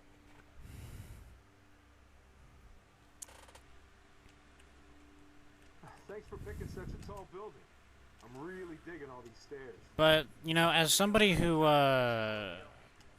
like I just slightly, because I actually do like Asia's first album, because it is I don't know how many people are familiar with Venture Brothers, but well, everybody's familiar with it, but I don't know how many people are going to be familiar with this specific reference I'm about to make. When Rusty was going through his dad's record collection, and his dad was like, "Oh, no," and he pulls out the Asia record, like, "Oh, no, you're not ready for that. You gotta start small with Court of the Crimson King. Asia's the primo shit." That's what I hope you're assume. enjoying the sweet cacophony of hooray. It makes my monologue that nobody can follow really get character added to it. Because I'm boyfriend is 71? How old are you?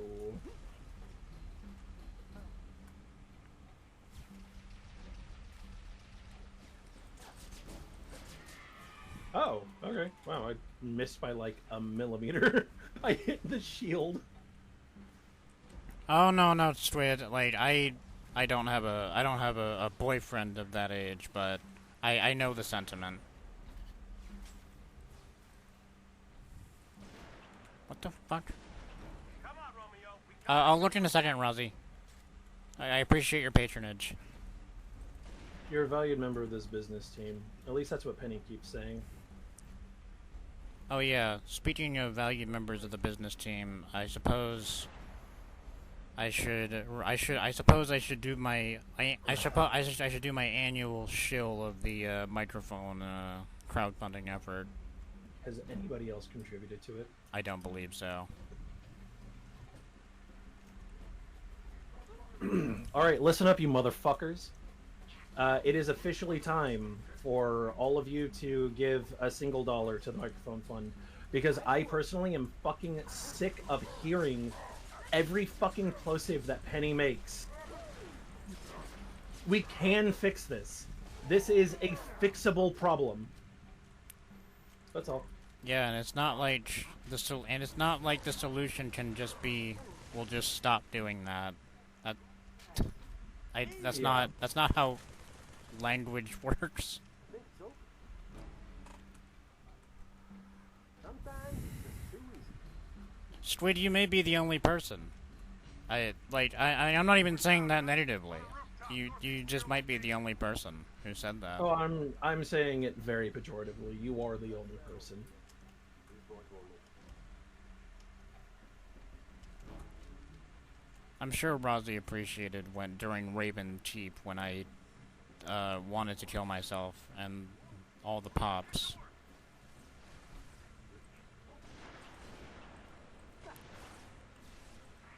You know, I kind of like that this game really didn't fuck around with the Jackal snipers. Because man, they really captured the Halo 2 experience. Hostiles ahead. They really made sure that the Jackals were elite trained military operatives. Uh-huh. Which is one of the things about the Jackal snipers that like it's one of those things that world building. Oh, I can promise you, Squid, I didn't have any questions about the relationship.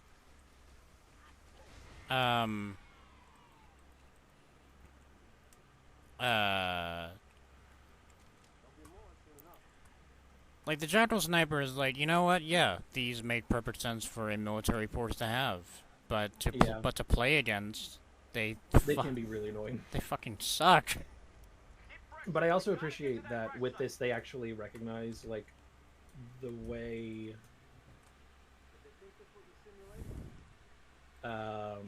Well, yeah, I had one question, and then I had one follow-up question.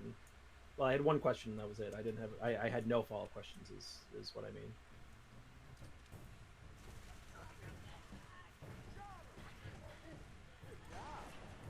Excellent sniper.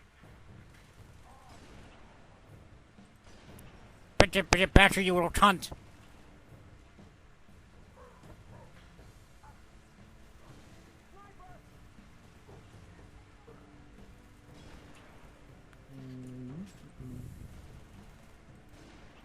God damn it. I am really bad at shooting any enemies that are on these fucking turrets.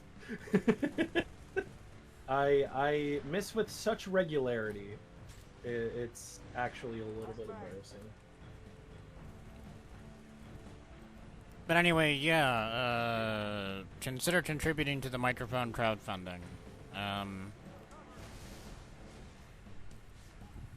Because the contingency of people who do not enjoy the pops is there.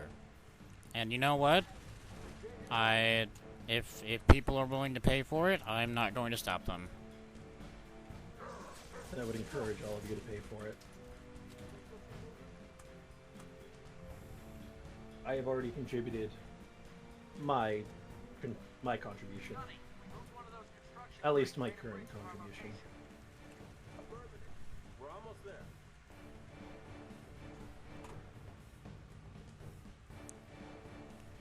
I guess you could. I guess that would be on the table, wouldn't it? You are free to waste your own money.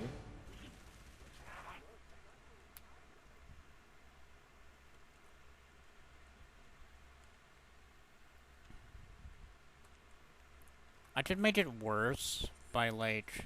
That's the bridge? Oh, you could put it like right up to your fucking face. No. Like I have a worse microphone because I could like. Okay. I could like hook up like one of those landline like one of those landline phone microphone things that they used to sell, and then and then put, like, my stand-up fan right next to my ear as I'm talking into it, that would be worse. You get the old sex hotline vibe. I mean, people have already told me I have a phone sex voice. I don't know if that's a compliment or an insult. I couldn't tell you either. That feels like a compliment, but depending on how it's said, it could also be intended as an insult. I Curb Your Enthusiasm music.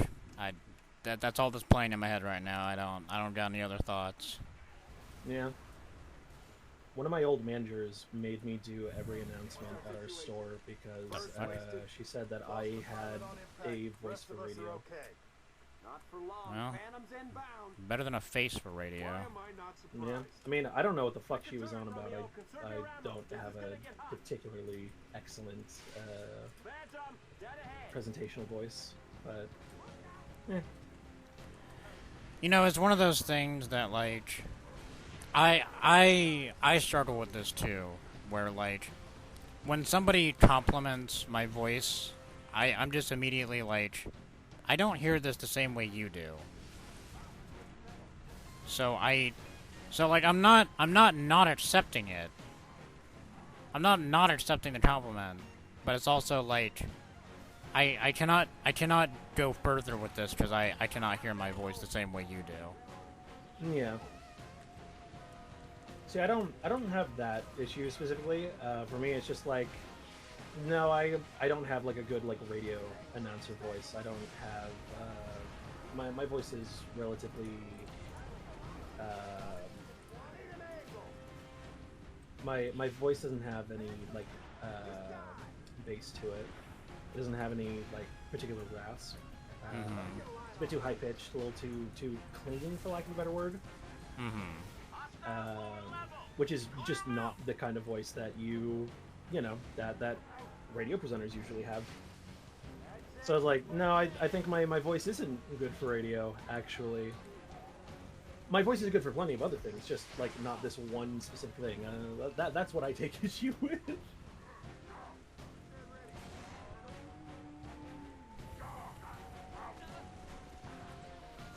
Oh, I had that happen once at work, Squid, where I answered the phone once, and then I was told, hey, dead name can't answer the phone anymore. Everybody thinks they're talking to a recording. Fuck yeah. And I was like, let's fucking go, I guess? Like, this is a total dick slap to my ego, but, like, okay, I don't have to do this shit anymore. Awesome. Yeah. Hooray!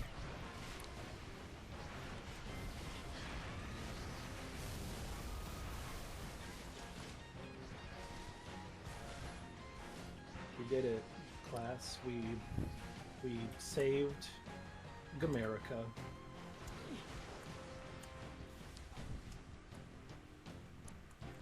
Pay no attention to the fact that we're actually in Africa right now. We're saving America the American way, away from our country. Yes.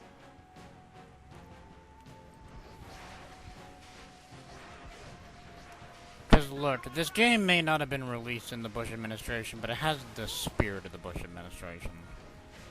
This is not to say that the Obama administration did not continue the same policies.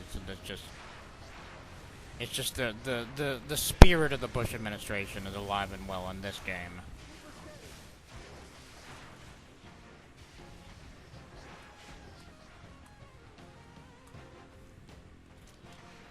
Released in the last year of the Bush administration, or was this after? I was actually wondering if you knew that. Because I know Halo 3 was released in 07. Yeah. But I can't remember if ODST was released in 08 or 09. I think it was... Or 2010 09. even. Yeah, let's find out. Odds. Let's see. Let's see. Ah, 2009. Ah, damn it, Obama. Damn it. Thanks, Obama. That has got to be the funniest fucking pejorative I've ever heard for a president. Oh, bummer. I don't know why. Just like, it's so unserious. It is deeply unserious and therefore makes it very, very funny.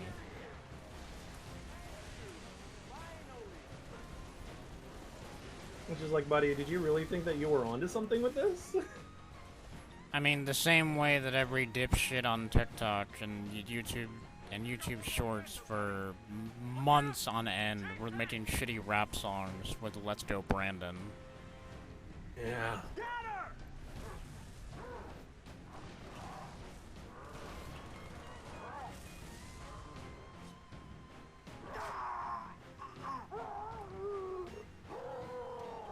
A meme that, like,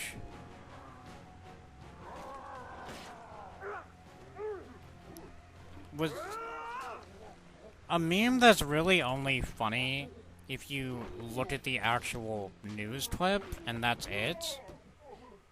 And it's only funny, what, once, twice? It's funny, like, a half of a time.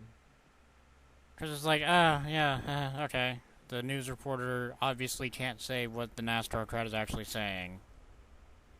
I mean, I also think that it's entirely reasonable that she genuinely just misheard. How bad? I mean, that's true too, but like... Yeah. We're gonna get you out of here. Because I don't know if you... Because, like, NASCAR races are fucking loud. Even... No, that's the thing. Like, that's what I was saying. Just like, yeah, it makes sense. NASCAR races are really loud. And these people are chanting, but a lot of people chanting is actually not super intelligible.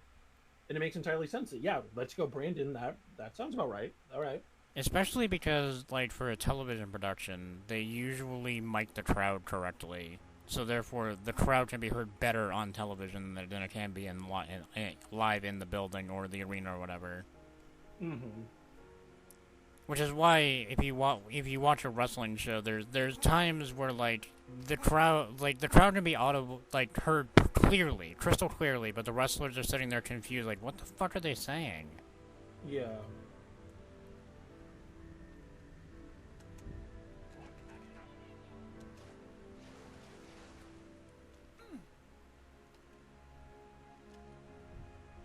All right, let's go fuck up some bitches.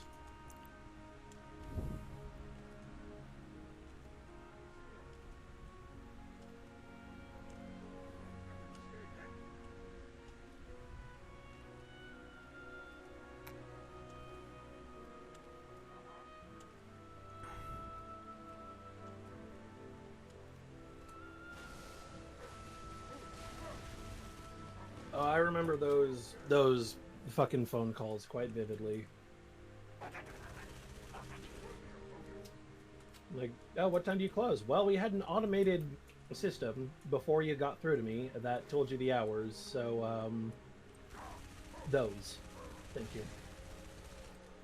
Who the fuck just shot at me? I see you, little prick. Don't think you're clever.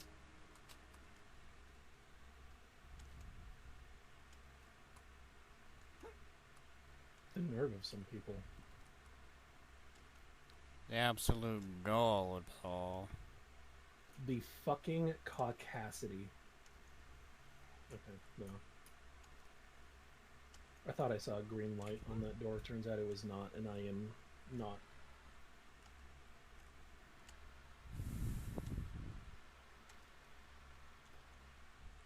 Oh, and thank you for the contribution to the fund, Rozzy.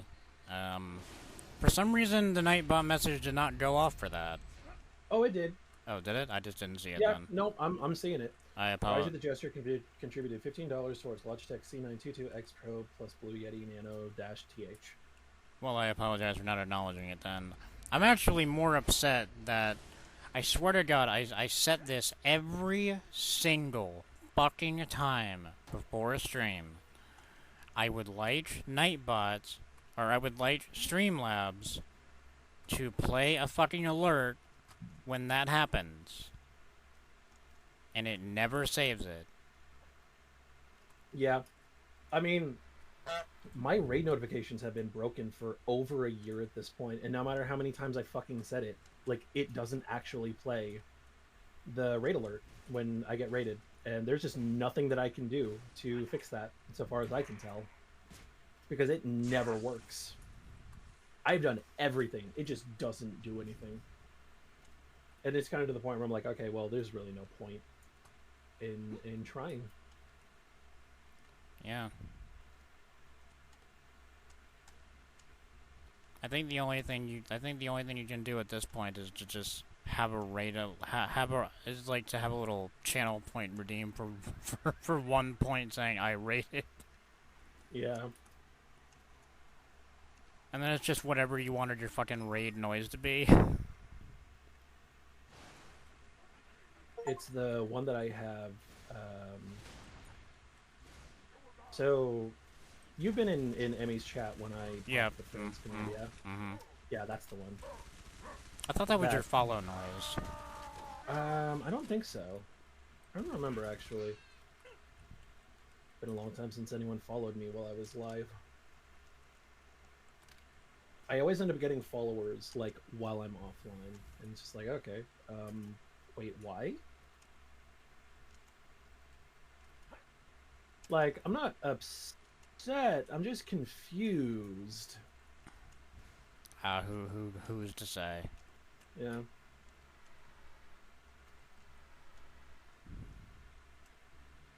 Oh, I was going to say the Sniper Jackals, I really like the way that they adjusted them for this game by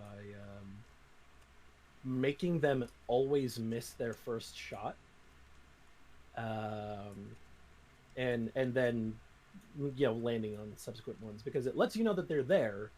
You're able to follow their shot directly to them, but they're usually shooting at you from a distance that it's really hard to actually hit them. So there's still a hazard. I like that a lot. I genuinely appreciate it. You know what? I don't want to deal with these nerds. Let's go.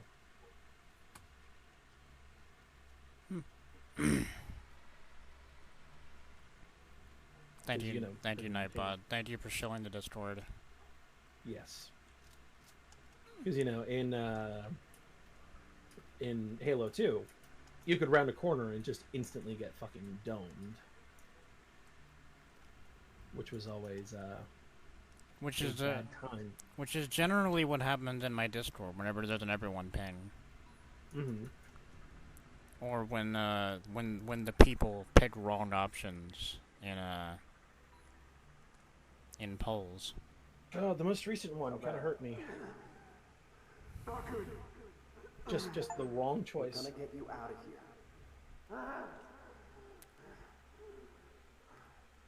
I don't know if you saw, but I imagine you did. No, I saw.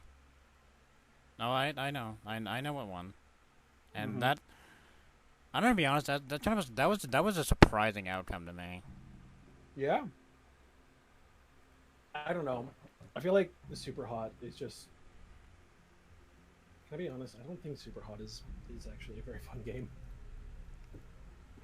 I quite like Super Hot, but I quite like Super Hot, but one of the things that always annoyed me about it is the way that you had to fucking wipe your entire save to play through the story again. And like, yeah, whatever, I get it, but fuck you. I get what you're going for, but simultaneously, fuck off. Yeah.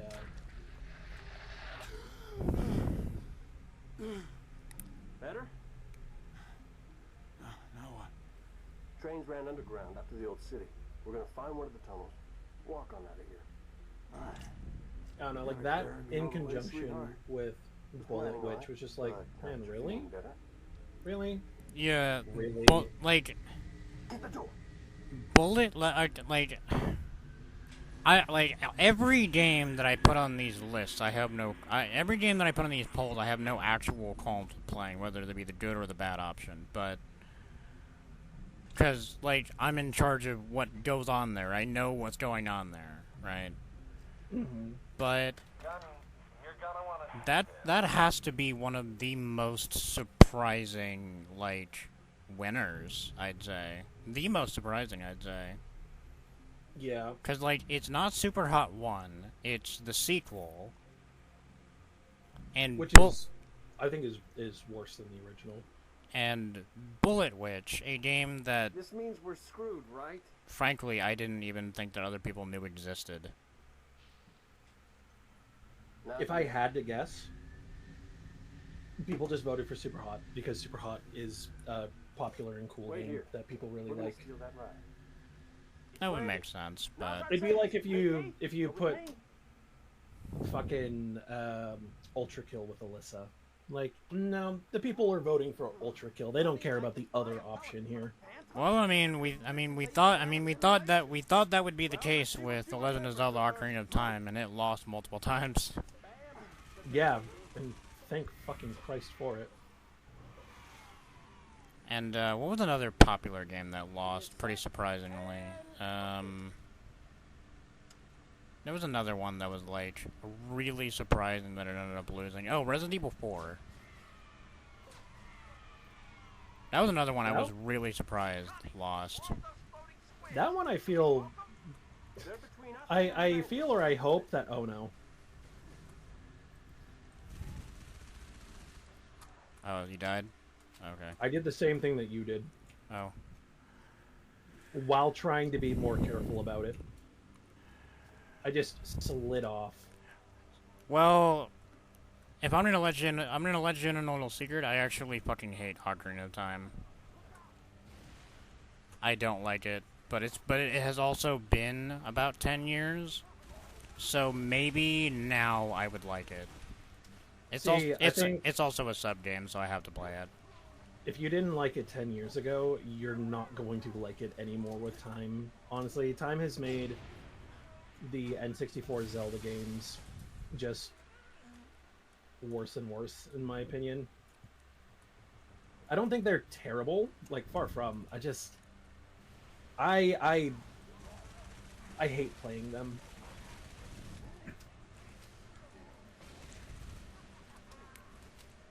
They're N64 games with everything that comes with that. Jesus Christ. Less fewer explosions, please.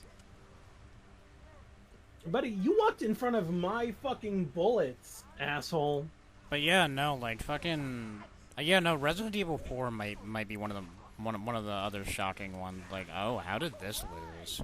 Part of me hopes that it was because people realized that RE4 is so not the kind of game that you play on this channel that it didn't make sense to make you play it.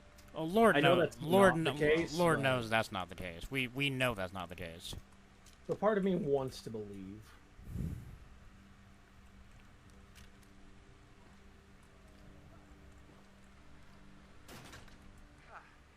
Cabin secure. Oh, see, I completely agree, Squid, that I enjoy older games as well for a similar reason. I have just historically never liked Ocarina of Time. I guess we could call this the prototype of what I often call, and Franz is already hearing the spiel in their head right now with this build-up. Yep. I already know exactly what you're about to say. The prototype of what I like to call the Bethesda game problem, where I start the game, I have fun for about 45 minutes to an hour, I get a quest, I get lost, I get bored, I turn it off. This has happened with every single Bethesda open world game I have ever played, with the exception of Morrowind, because that one's an outlier, in that I turned it off within 5 minutes, because so I've told the story before, but my brother is a big Morrowind fan, and he burnt a copy on a disc so that I guess there was a co-op mod or something that we could play together at the time, and I was like, want to get in one of the fucking ships? Oh, yeah, so sorry. You can actually take part in this mission? Yeah, sorry, where the fuck are they? That's the way we're headed. Take them out. I was not paying attention. They're where I'm shooting. Okay, thank you. Just keep shooting till I get there. Well, I need to protect our NPC escort. So I can't actually do that. Okay, I see it now, thank you.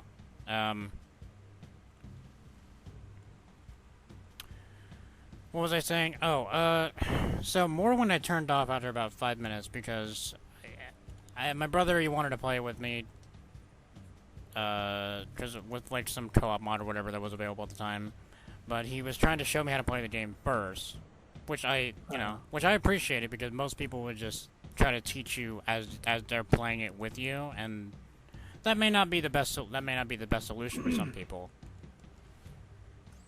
And yeah. He tried to show me how to steal things, and I tried to do it myself when he, like, went to the bathroom or something, and I stole a piece of cheese. A cat man got upset with me. I was thrown in jail, and then I turned the game off, and I have yet to play it again. Yeah. We've all made the cat man upset with our cheese escapades. Go on, Gunny, take the lead. And see, old games can be very fun. We were dangerously cheesy. We were dangerously cheesy. Can be very fun with their jank, and there's no denying that. And, you know, obviously limitations that they have are inherently quite interesting. Like Quake 2 64. Yeah. Not all games, however. Not all old games are well aged, unfortunately. As is the case with, in my opinion, pretty much every N64 game. I don't think it actually says that, Dutch. I'm paraphrasing you, heathen. Damn. I don't know. I've never liked the N64 as a console. I've never really liked the game selection on it. But yeah, no, you know, maybe this time I will, like, maybe not like The Legend of Zelda Ocarina of Time, but maybe I will not fucking hate it as much. It is thankfully at least a pretty straightforward game, so, like, it's not hard to just kind of do what you need to do and not get, like, lost or stuck or anything. So, you know, you're not going to run into any problems like that.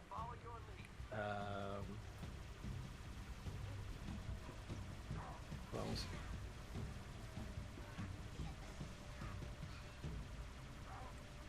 I think it's more. I think really the struggle that you're going to have with Ocarina of Time is it just being kind of fucking tedious. That's always been my struggle with it. Like, pretty much every Zelda game is an exercise in some degree of fucking tedium. It doesn't matter which one, they all run up against that wall for me.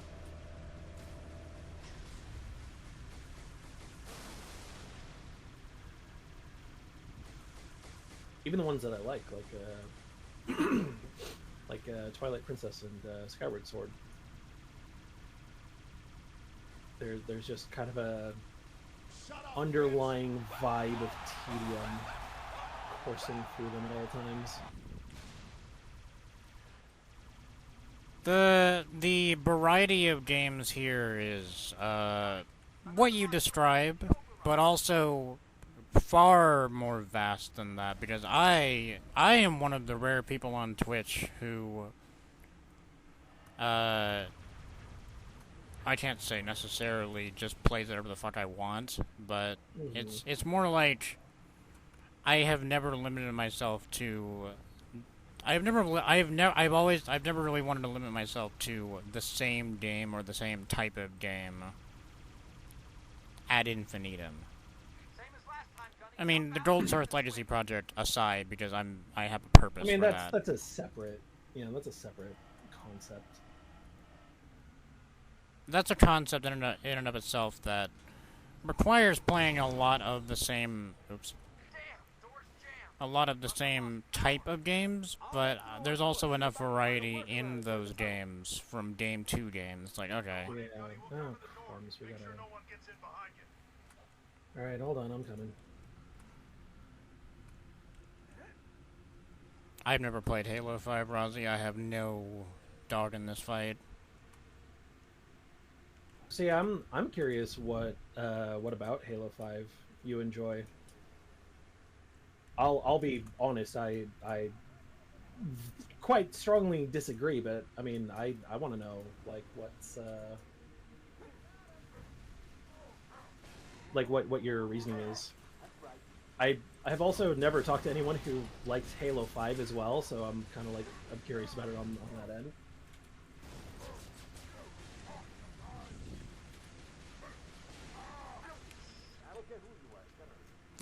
I remember watching someone play Halo 5, and gameplay wise, like it's not bad. I mean, it's Halo, so you know, there's that. No, I remember watching someone play it, and I actually commented in that chat, and I got acknowledged by said streamer that Halo 5 looks exactly like what I wanted Quake 4 to be.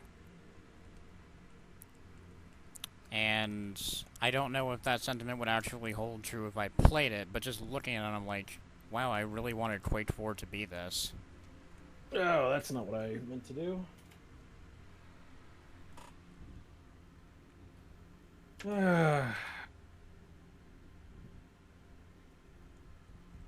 Sorry, Rozzy. You were catching strays. That was my bad.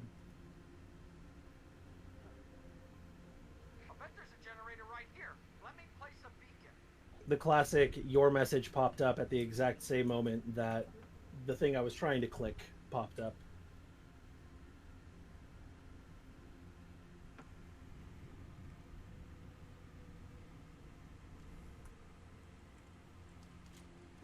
I mean, I could send you back to the Shadow Realm, but, you know.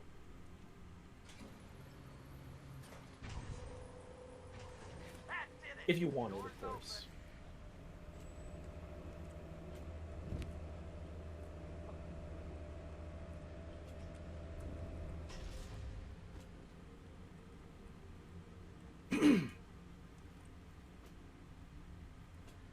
What happened? Squid has been timed out. I'll say this to you directly, Squid. You need to ease off the gas.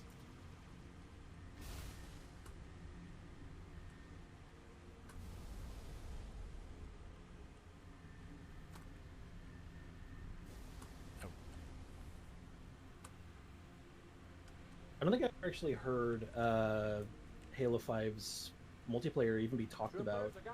Not like, you know, good or bad. I just don't remember hearing like anything about it. I always heard people talking about the campaign, so I know nothing about its multiplayer. Especially because I didn't play it, because I don't really like multiplayer. I've always been a little co-op baby.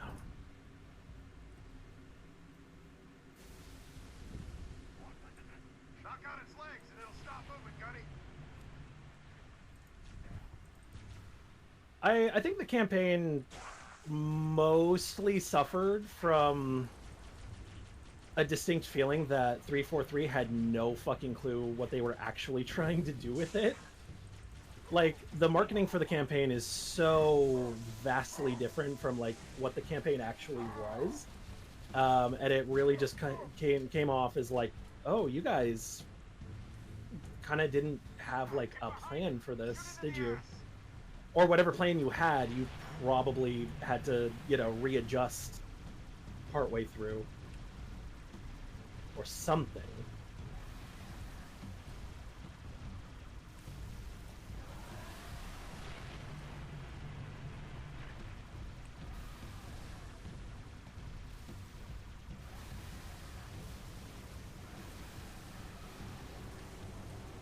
I also don't think that the campaign was great, but then again, like, it wasn't worse than like, it wasn't worse than 4's. It was just, I don't know, it was just kind of a like mediocre Halo campaign, I think would probably be like the best way to put it. Not bad, not good, it just was, you know. Oh crap.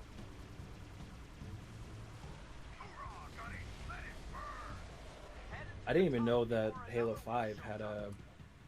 When you say Warzone, I assume you mean like a battle royale. Yeah.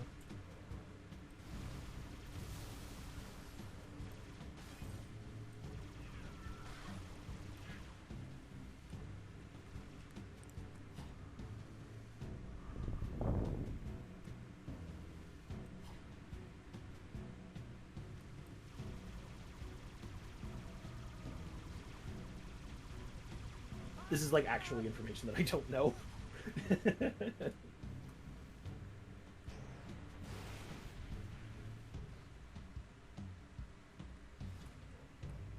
Where the fuck are... Oh, do we need to go back and escort those? I wouldn't know. That's what I was confused on too. Oh, I'm sorry. Okay, wait. Sorry, when you said Warzone, I assumed that you were making a comparison to like Call of Duty Warzone.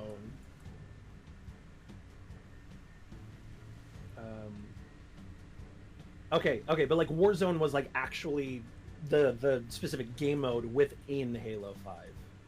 Yeah?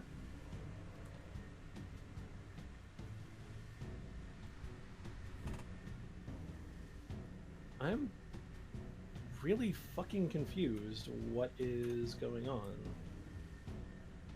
Evader destroyed the Scarab, but we destroyed the Scarab.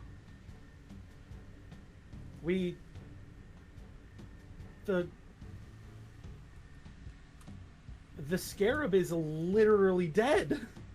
Yeah, that's what I'm kind of confused on too. I think we might have hit a bug. No, there's gotta be something Did we have to destroy the enemy vehicles? Like, down here? No, it's... Yeah, open all blocking doors, evade or destroy Scarab. Okay, hold on. Did we just not... Hold on. Here, I have an idea. What's your idea before I potentially execute upon my idea? I just wanted to see if there's like a button we didn't hit in like the areas with the like if there's not like a button we hit or something, or a button we missed or something, or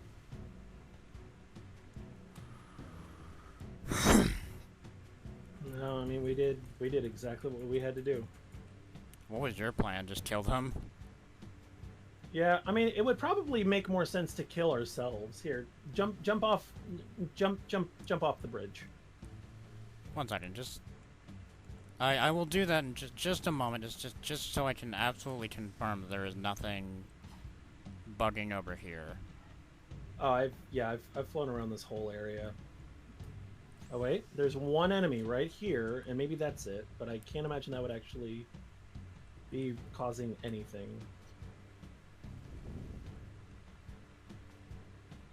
'Cause that wouldn't make any fucking sense.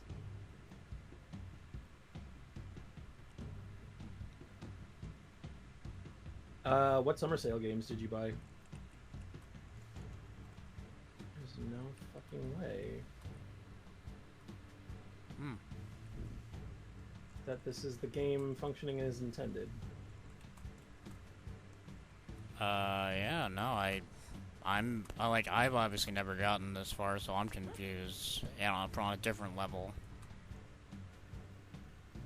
If there's anything that we had to interact with, it would be outlined in yellow. So, since there's nothing outlined in yellow... Oh, wait, I see something in here. Oh? Oh, never mind, god damn it, it was just the outline of the fucking dead Scarab. God damn it. That's a good selection. I've not played I've not played Bomb Rush Cyberpunk, but like for P5R alone, that's a good selection. All right, jump off the bridge. Come on, let's get this done with.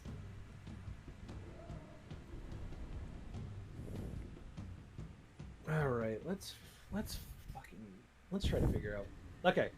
Okay, cool. Thank God we actually went back pretty decent amount.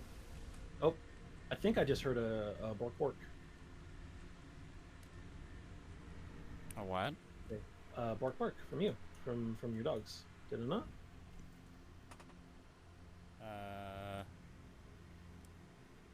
You shouldn't have. No. All right. Yeah, I mean, I think that's valid.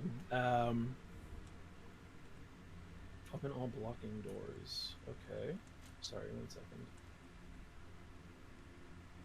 We opened all the blocking doors, yes? All the blocking doors have been opened. Time. Now the fucking... Now the objective isn't updating correctly. What the fuck?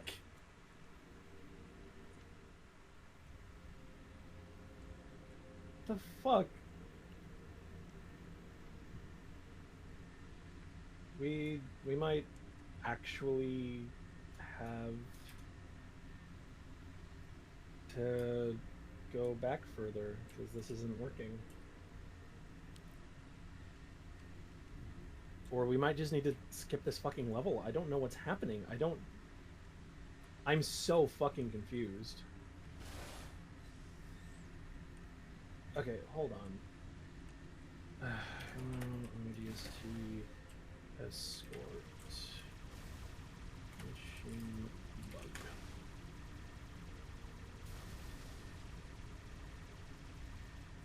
What fucking level are we on? Kikomani Station.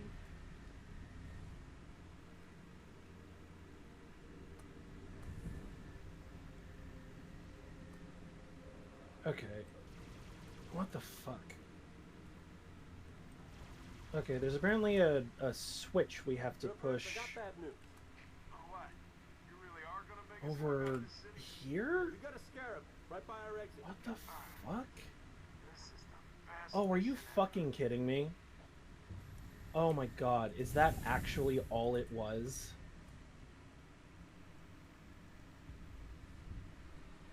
I think I might have found the root of the problem. I opened an additional door.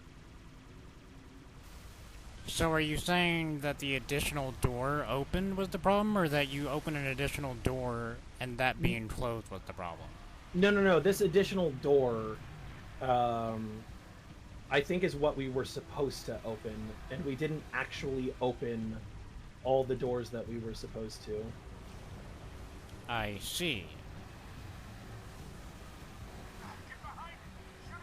Sure. Alright. Yeah, look. I don't fucking get it either, but if it gets us past this shit, then yeah. I should switch that. Oh, I mean, yeah, that's a thing with like every Persona game, like including the first two. Is the first like 1 to 2 hours at absolute minimum are really slow. It takes a fucking while for anything to start happening. Okay, so we're still stuck on the scarab. Oh no, okay, so we just had to move forward. That's all we had to do. We just had to fucking move forward. Oh Christ, what a load of shit. Alright, I think this mission might be kind of bad. That was frustrating. Yeah, that was... I left that mission more confused than upset. Yeah, that's how I'm feeling. Because I'm like, the actual content of the mission is whatever, it's fine, Keep her steady, I guess, Mickey. but... Yeah. You doing okay? Just glad we didn't go with your first plan. I think what bugs the shit out of me with this mission, for me, is that... Why the fuck can't the compass, like, display what it needs to fucking display? It can, you just need to... The only way you can do it is by pressing a button to make it display the thing. Why? I lost something. Now I know where to find her. What mission number is this? Fuck if I have any idea. I guess the follow-up. Okay, it looks like it looks like this is mission 6 based on the achievement progress I'm seeing. Well, I'm gonna...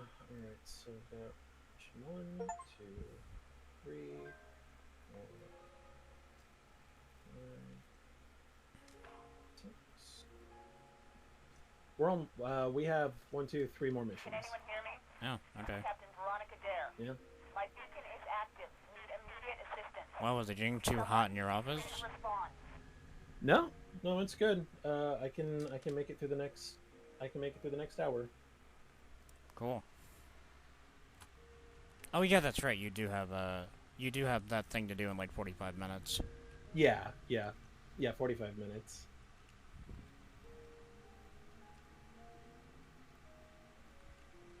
Well, that is up to you if you wanna. Let me see. Oh.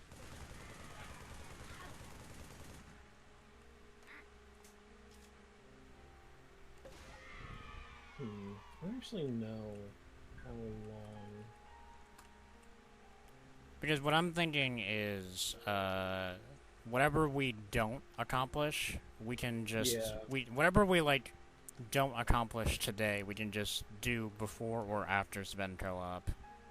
Yeah, that's kind of what I was thinking too. And with that in mind, I think this might actually just be an ideal spot to end off.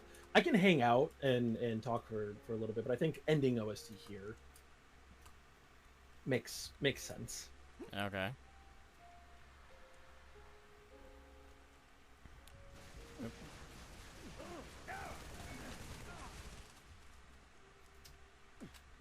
Wait, there are health packs?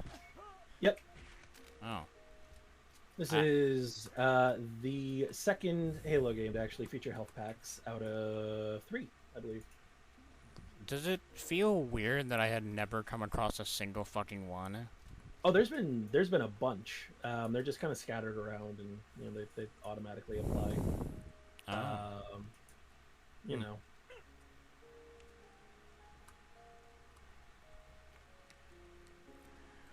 Okay, so we'll finish up the next 3 missions either before or after spend co-op. I guess that's really up to how the ebb and how we want it to ebb and flow. Yeah.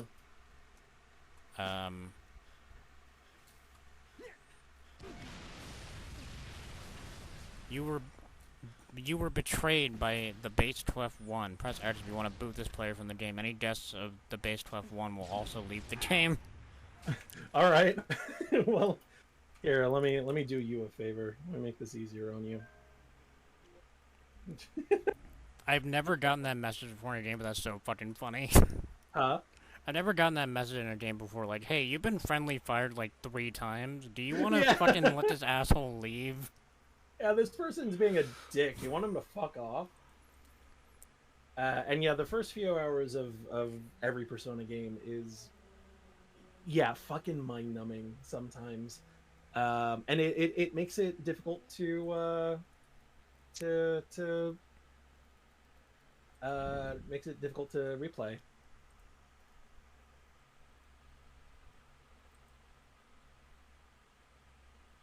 Also, I would encourage you to check your Discord messages real quick. Oh, I saw.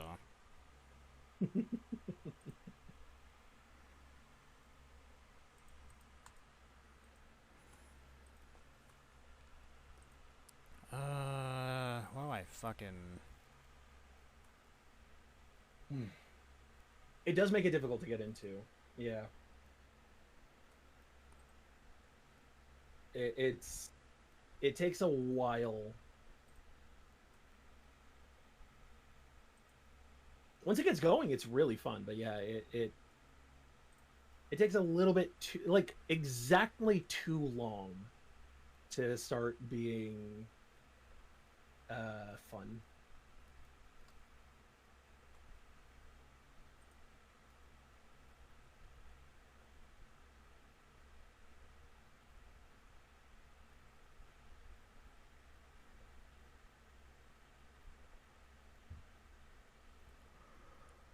God, what do I want to do? That's a good question.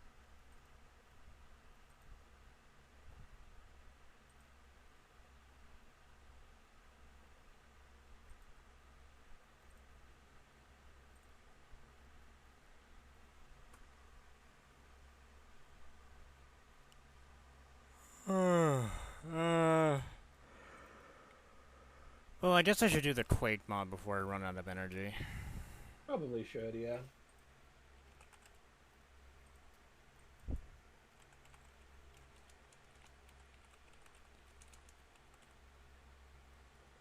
Oh, I just realized I never changed the going live message, so it was still Disney's Tao Katarn followed by Disney's Family Guy.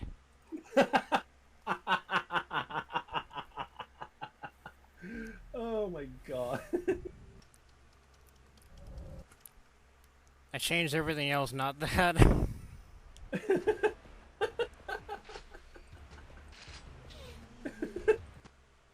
Alright, that's...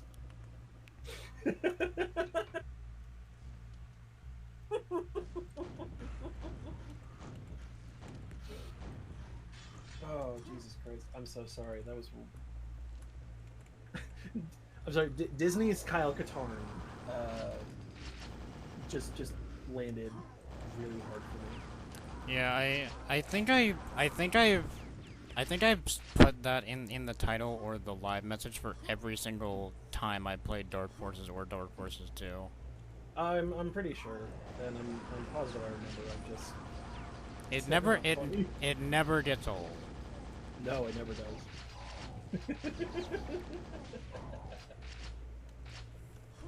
Oh god.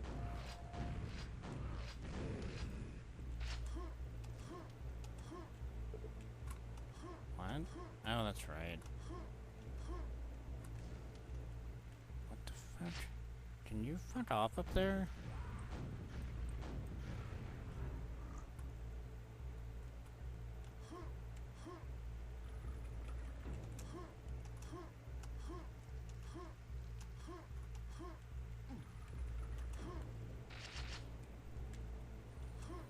Okay. Fuck, I've actually been past this level too, because I tested at least like half of this mod to make sure it was gonna work. Yeah. And it's lit like such dog shit, I can't fucking remember where you're supposed to go. Oh, here it is. It's got the fucking bisexual mood lighting. Yeah.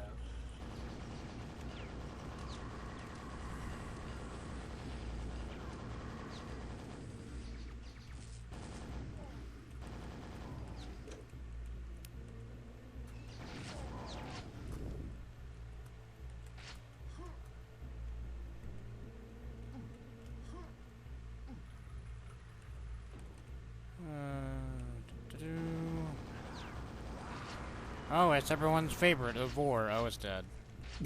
What? It was everyone's favorite, the Vor. Oh.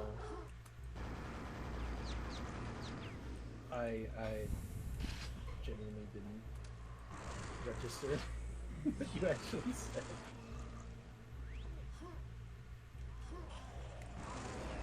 Whoa, what the fuck? What the fuck was that? Oh no.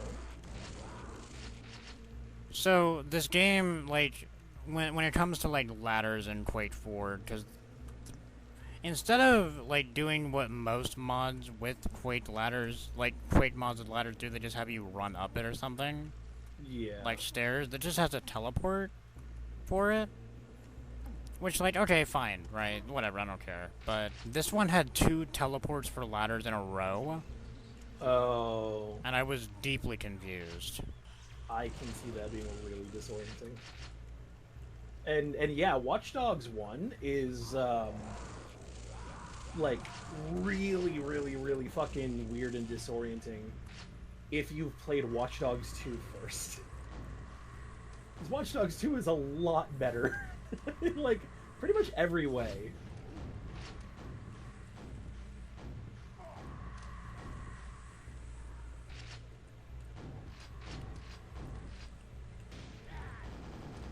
Man, speaking of shit that you bought in the summer sale, I really wish I could play Bomb Rush Cyberpunk. It does look really fun.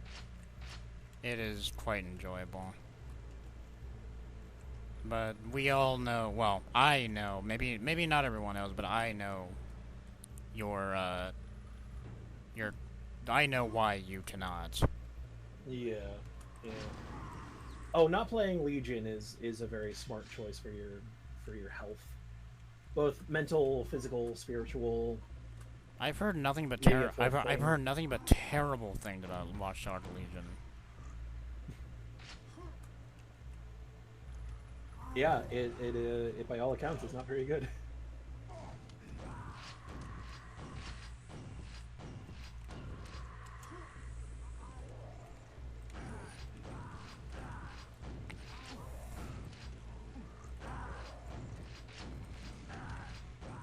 Yeah, Bomber or Cyberpunk. It also bothers me so severely, and it's something you can kind of see behind the PNG. You can't fully see, but if you look on the shotgun, you'll see that it shows the icon for cells. Yeah. And the nail gun has for nails. For the rockets have well, the rockets seem to actually the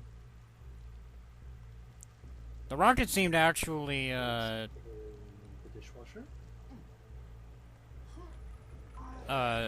Alternate between cells and nails for the different types of rockets.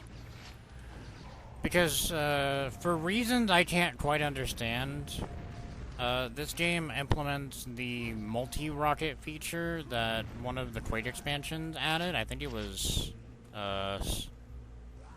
Dissolution of Eternity, the bad one. Yeah, it was the bad one. Dissolution of Eternity. This weapon system is not part of what made the bad one bad. It was actually an interesting idea, and I kind of liked it. Yeah, no. That's not the bad part. The bad part is everything else. Indeed. Because, my god, Dissolution of Eternity really needs to be studied for how to make... How the official studio can truly make something so... Not even, heinous, completely heinous, but just so unsatisfying. When you say official studio, what do you mean? I mean, official expansion is what I meant to say. Oh, okay. Official expansion to the game, not like a fan one or something like that. Yeah. I was confused because I wasn't sure if you were implying that id made the expansions, which they didn't. No. Okay.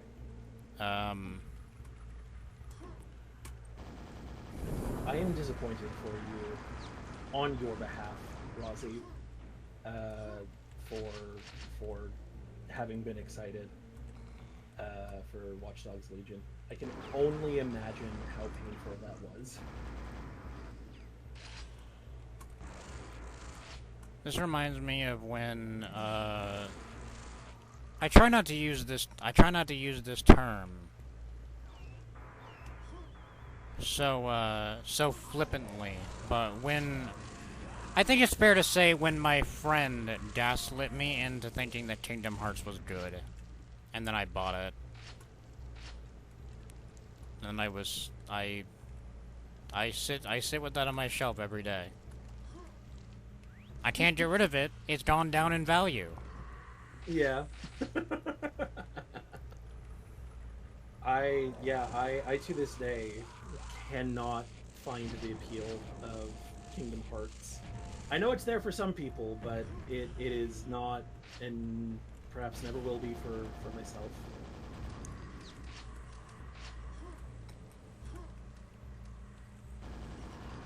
Like, to me, the best part about the game is the same thing that's so fucking funny about, like, any Disney project from this time, where Robin Williams was still pissed at Disney, so they had to get fucking Dan Castellaneta, and every single fucking voice role that Dan Castellaneta does is just Homer Simpson. He just does the Homer Simpson voice for every single fucking role. Yep. So it's like, oh, fucking dough, Al. Dough. Gonna go to Agrabah, Al. I'm Homer Simpson, Al. Why, you little?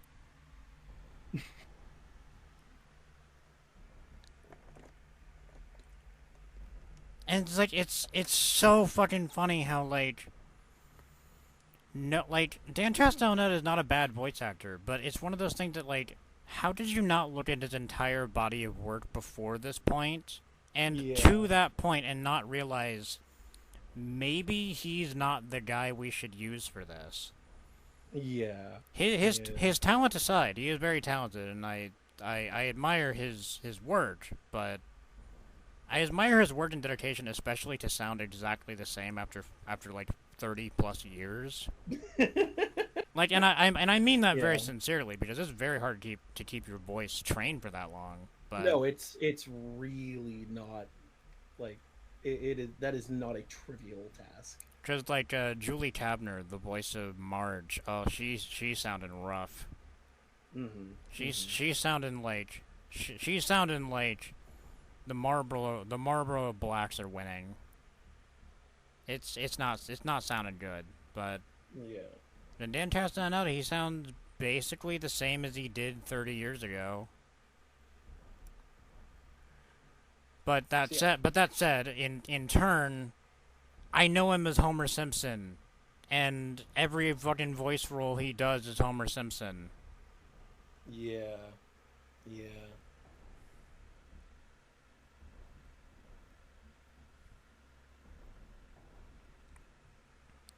There is Watch Dogs talk in the chat that I cannot comment on.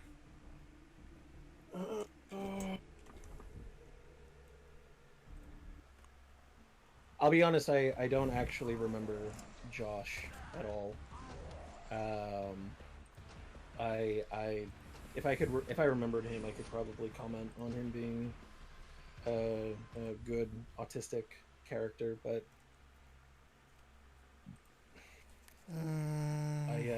it's been a long time since I played Watch Dogs 2.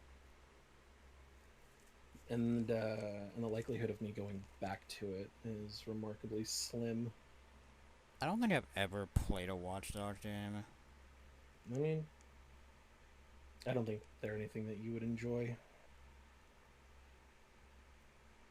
I think my friend was gonna, like, let me game share his PS3 copy he bought a long time ago. And then he never followed up on that. And I was like, well, you know, it's not something we agreed. It's not exactly something, like, it was one of the things like, oh, okay, yeah, sure, cool. But it was never like, I hope someone pisses in your chairs every morning for not following through on this. I would have loved this. Like, no. Yeah.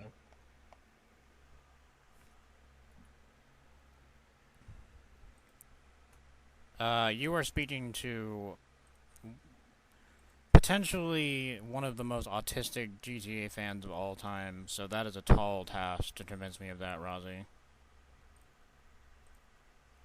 See, now I think you need to play Watch Dogs 2.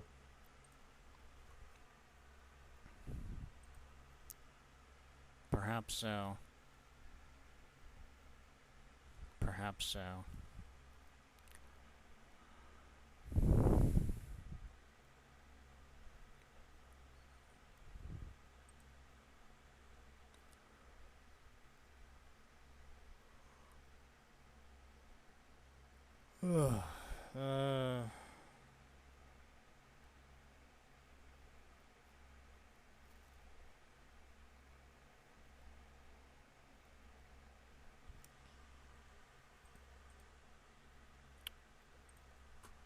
You know, I think since there were people who were not here for the morning stream, they need to see a disaster. Oh.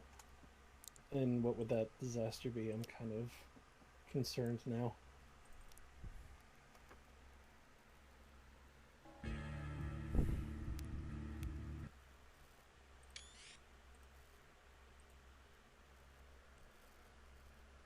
Oh, yes.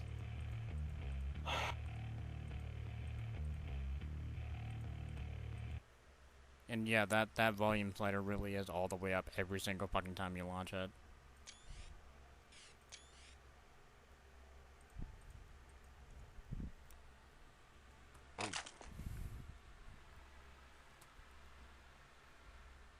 Your patronage is genuinely appreciated, Rozzy. Thank you. You are truly a valued member of this business team.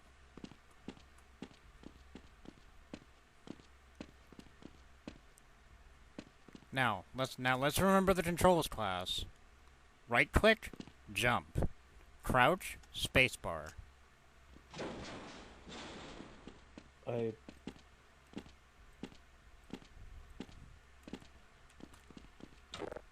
This is a knife. Remember, this is a knife, okay?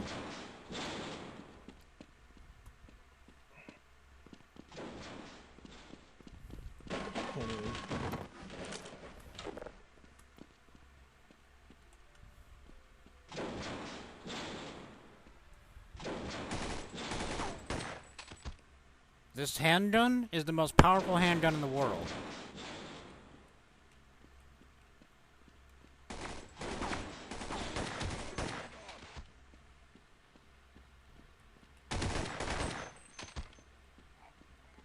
The Nazis, they all speak English.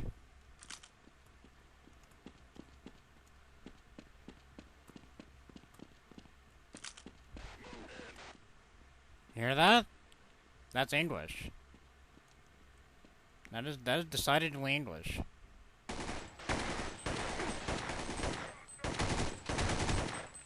I'm trying to talk to chat, do you mind? Cyborg conversion cancelled. Standard station restoration procedures online. Oh, thank goodness for that.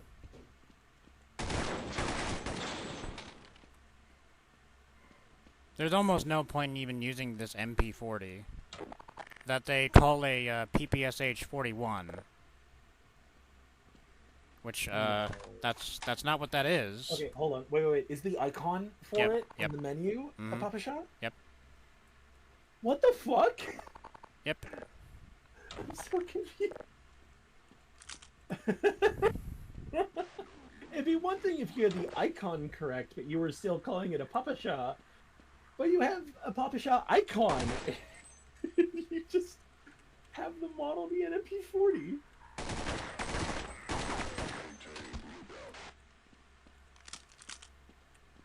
Oh. Health. This is health. A child's makeup kit is health. Oh, good. Yes. Oh, and obviously the MP40 and this pistol both use the same rounds. Even though the pistol is better, and the MP40 has absolutely no use at all once you realize that. But that's not correct, though, because the Colt 1911 was a 45 ACP, and the MP40 would have used 9mm Parabellum. I mean, look. Far be it for me to discuss the accuracy of this spectacular mod. Of just, you know.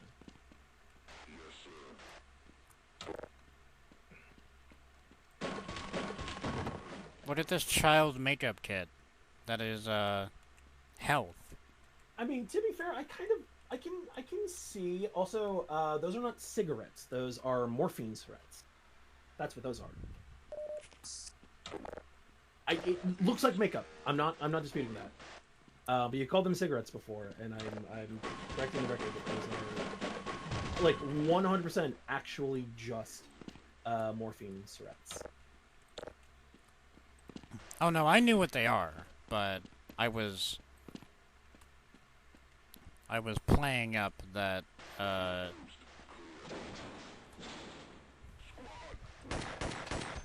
silence. Oh. Sorry.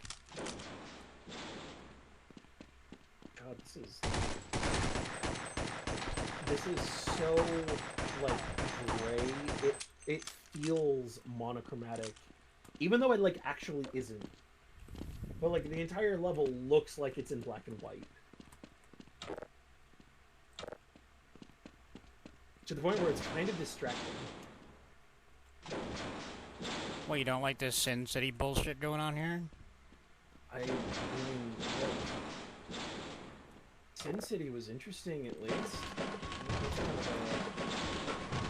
Sin City was very interesting. Yeah. This is not. Oh, but wait till you see the Nazi zombies. Boy, I can't wait to see Nazi zombies. Oh, there's one. Oh, fuck yeah. Oh. Oh, sorry. We have to deal with the Americans beating Nazis.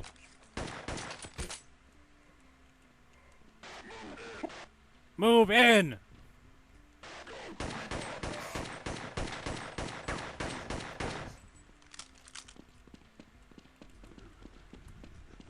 Oh, okay, there's a Nazi zombie. Man, that's not a bad animation on that. Wait, that's wait, so can you go back to them and just stare at them for a moment? Mm-hmm. That's not even a Nazi zombie, that's just a zombie from They Hunger. Yeah, I know. Oh my god. Oh yeah, no, I know. They didn't even put like an armband on this dude. They didn't do the minimum amount of effort. Stealth. Gordon Freeman's stealth Colt 1911. I mean, he might as well be Gordon Freeman. The fucking Nazis all call him Gordon Freeman. Look, I'm not convinced that this isn't Gordon Freeman.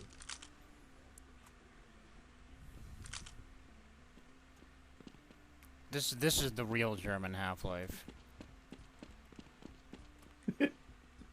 Oh, look at that! Look at that! Look at this brilliant AI.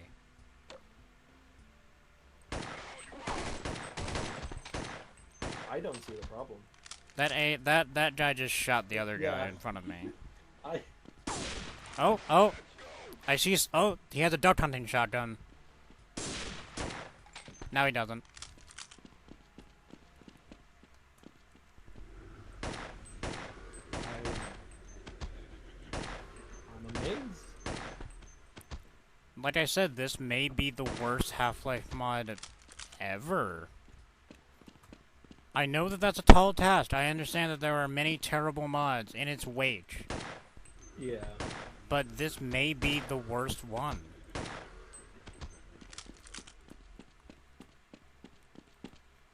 This game made me almost write a written apology to everybody involved with Gunman Chronicles. Like, you know, I had you all wrong.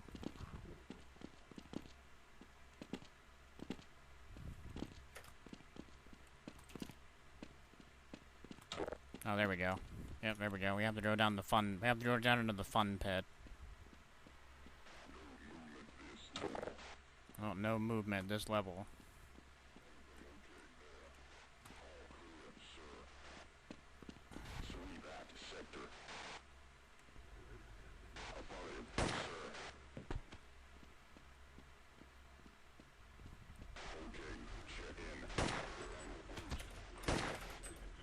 We're gonna come back to that, by the way.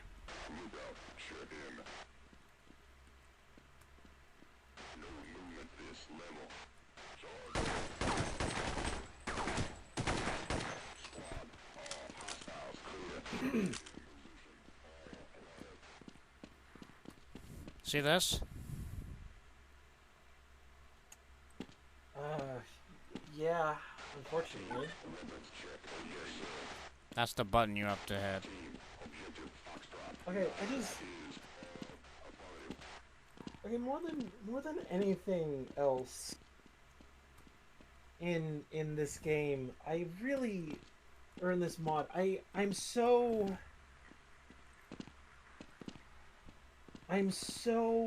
fucking confused why that button just had Das Reich written on it. 'Cause that's German enough.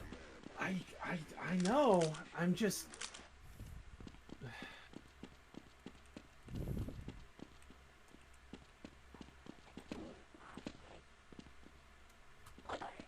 Oh, I hear the Nazi water guns.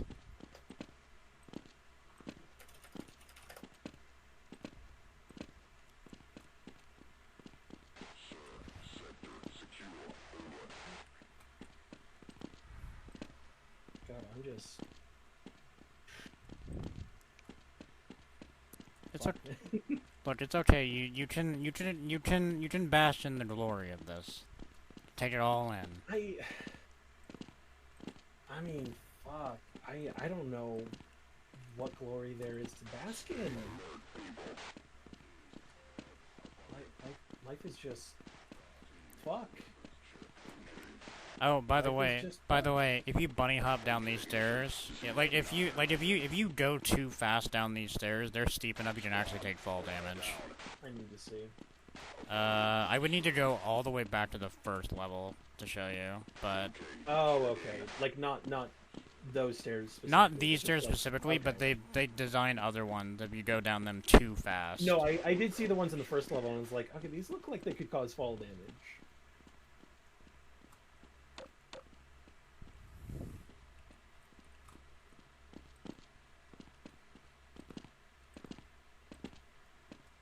But this right here, this is the pinnacle of gaming. There we go. Okay. Let's use our trusty knife.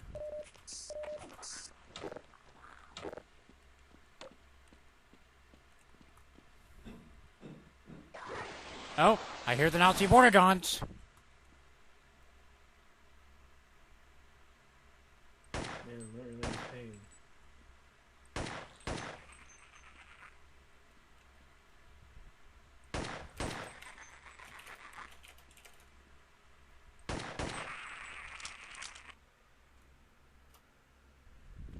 Hey, Cody, what's up?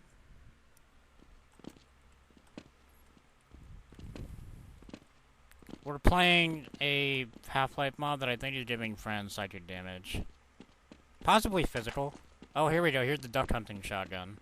That they're calling a Carabiner, what was it? A Carabiner 98K. Wait, no, that's not... That's a rubber action shotgun. No. Also, Cody, is that the peach from Call Me By Your Name?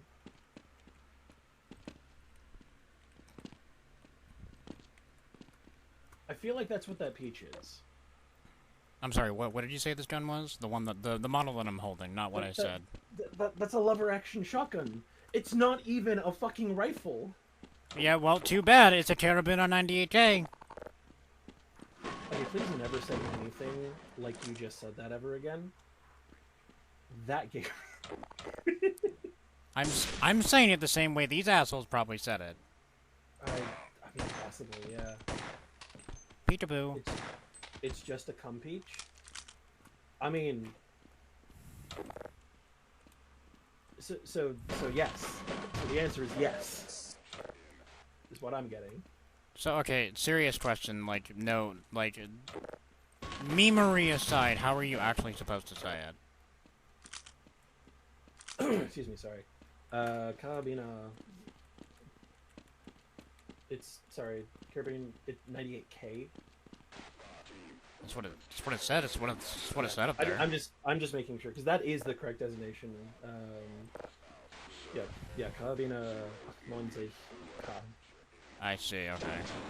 I mean, it's usually abbreviated to Car 98K in most games. I see, okay. Yeah, that is a long form. That's it.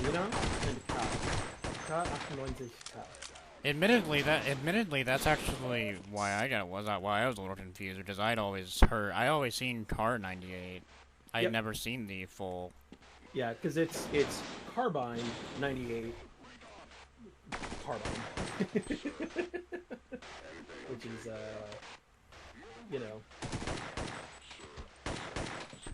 feels a little bit redundant, but it works. Which is fine, and this game clearly didn't respect anybody involved, so...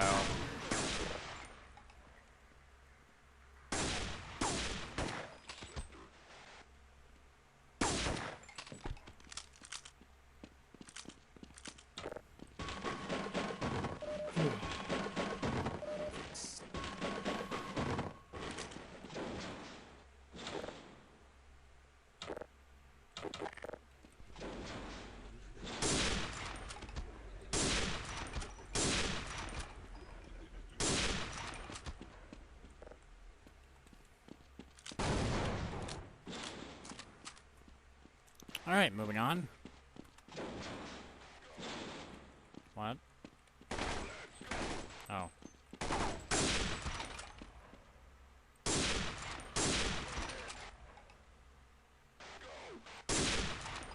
Hey, don't you run from me.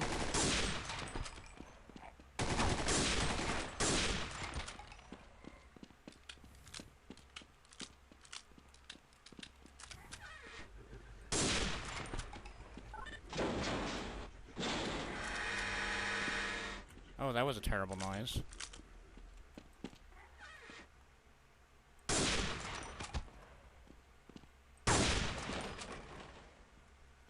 There's no reason to conserve ammo. No, there really isn't. Because everything is pain, isn't it, Penny? Yes. Yes, it sure is. Oh no, it's already here.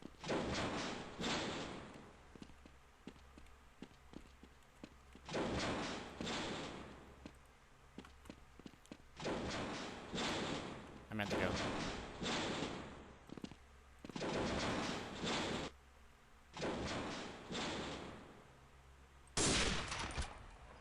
Good job.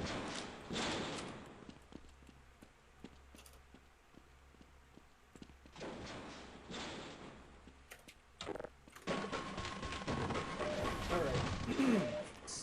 Well, it is officially time. I mean, 10 minutes. Take off and make sure there's not anything that Anne needs help with before we eat. Yeah, that makes perfect sense. She's making Chinese salad tonight. So that's really time-intensive process, and if I can do anything to help, might as well. Yep. Have fun with whatever the fuck this is. Oh. Hey, look. Oh. Wait. Okay. Okay. Hold the fuck. Mm-hmm. I'm sorry. A new horror has been. Oh, forced here. Oh, upon look. my- Oh, maybe we can get. Oh, maybe these stairs will cause fall damage. Those look like they would. They did. Oh, that's fucking awful. All right. Now I'm actually leaving. I cannot. I'm not dealing with this shit. Oh, there's the Nazi bull squid. Yep. All right. Take care, Penny. Have a nice day. I will see you tomorrow. Yes, you will. Unless it is too hot in my office, because it's supposed to be hotter tomorrow. By like 10 degrees, just about. So, I would say probably preemptively, tomorrow is probably not going to happen, but we'll see. We'll see what happens. Alright, I'll probably try to shoot for the same time of day as we started this one, so... Yeah. That works. Hopefully it will not be fucking blistering hot. I mean, yeah, we'll have to fucking see. Either way, we'll do it eventually. Alright, Yeah. take care. And now I am done with this mod because I have shown you sufficiently everything you needed to see.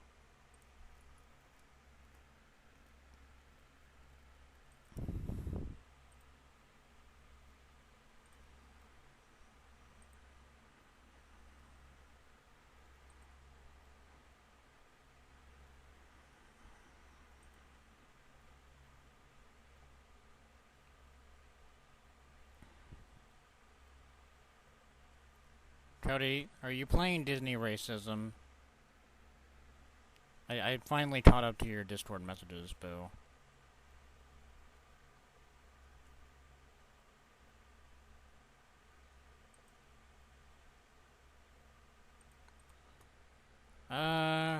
Well, okay, we played the Quake mod. I can go ahead and uninstall that Half-Life mod. I don't need to keep it.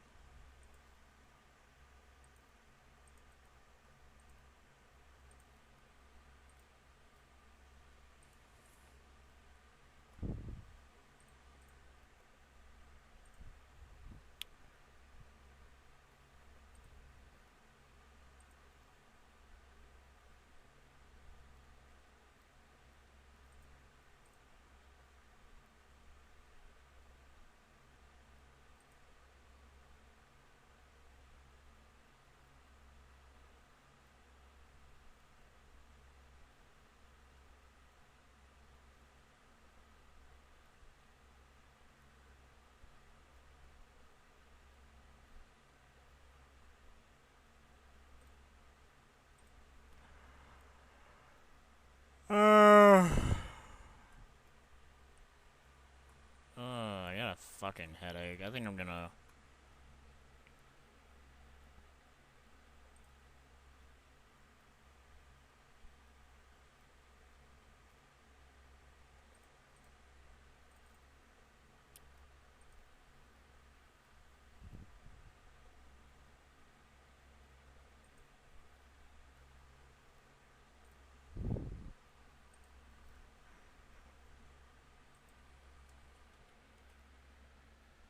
Thank you.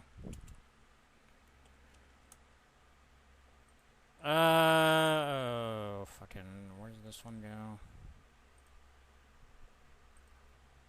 I'm just updating, some things.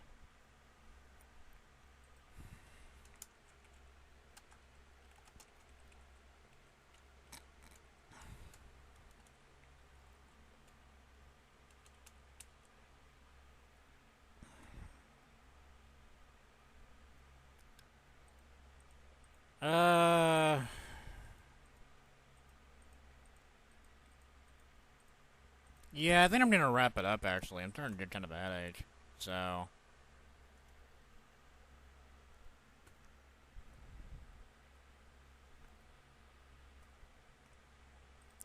we'll be back tomorrow with either...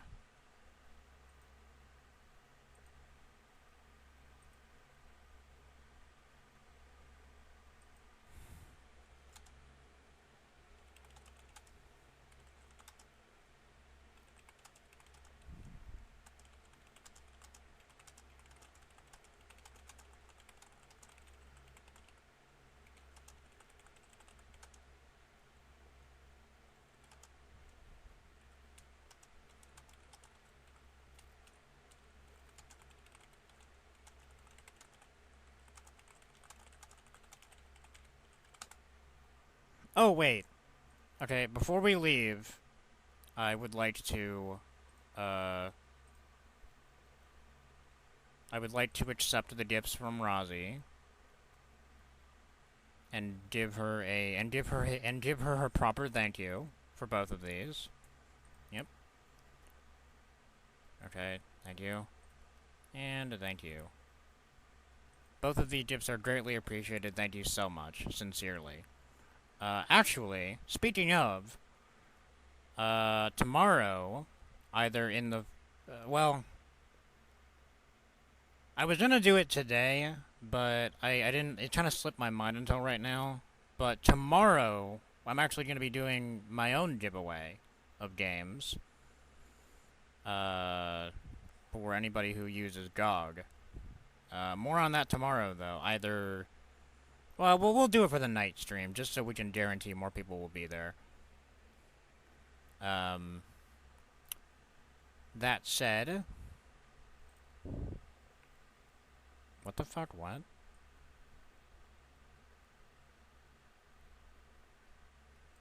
There's an wait, there's an update for this?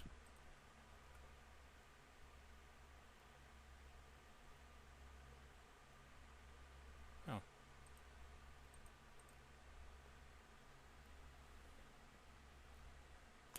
You know what, actually, we're gonna end on Luck Be a Landlord, because I haven't played that in a little bit. And I have a headache, and I don't fucking feel like... I don't feel like fucking explaining the Quake mod project, I don't feel like fucking explaining the Gold Source Legacy project, I don't feel like fucking explaining any of that. So... So when we raid, we will just fucking... explain this, you know? Like, well, hey, we were playing this, this is fun. We'll do one run and call it good. And then,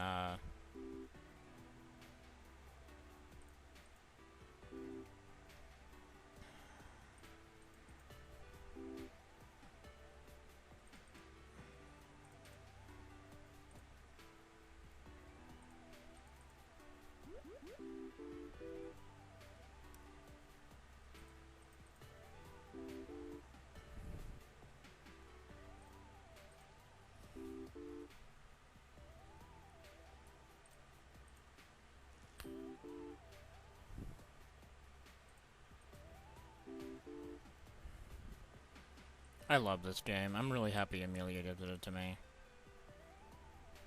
Oh, yep.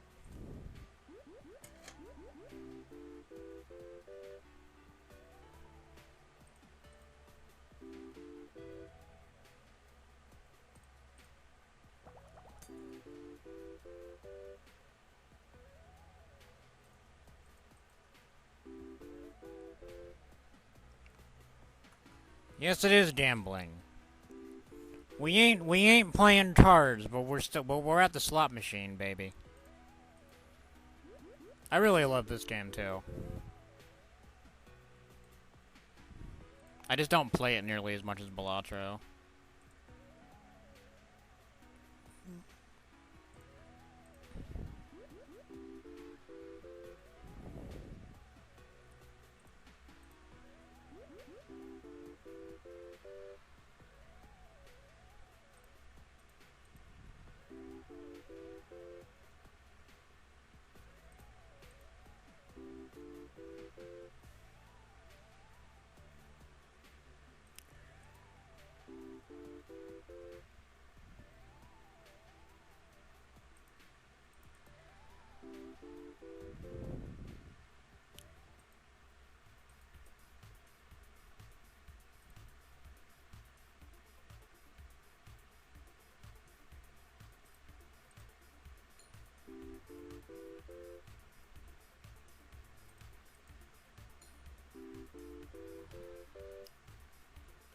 But that said, I wanted to say thank you again for the gifts, Rozzy. If you did not hear me, we opened them just a second ago on stream.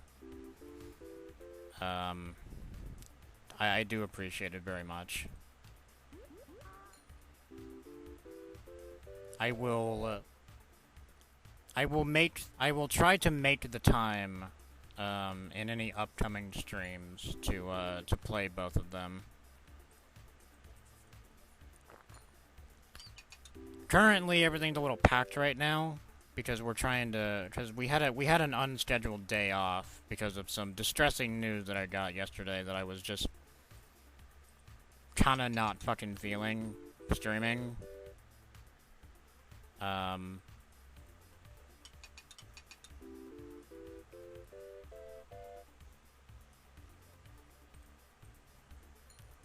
And that in turn caused some things to kind of get behind.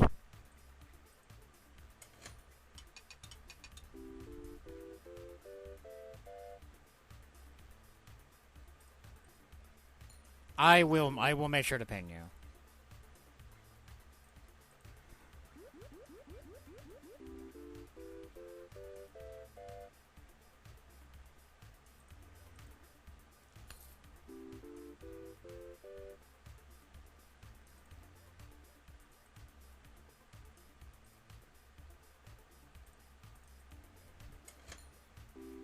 I'll actually, okay, I will make sure to ping you, but I'll also, when I'm set, because I'm running up the new schedule, this coming Friday or whatever, I'll make sure to ask you when you are free. If there's a time you will be free for the next schedule slate, or if you're not, then the one after that, so on and so forth. I will make sure it is on your schedule.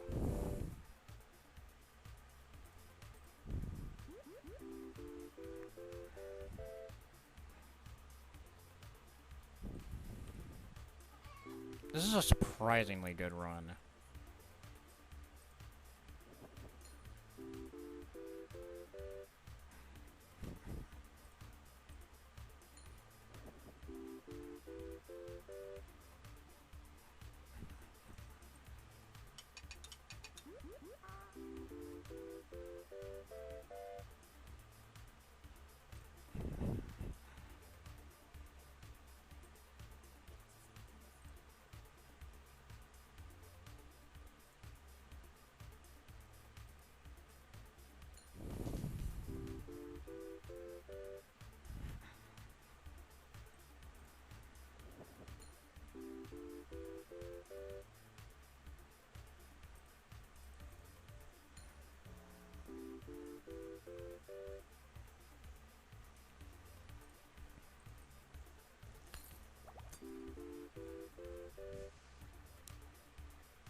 yes, yes.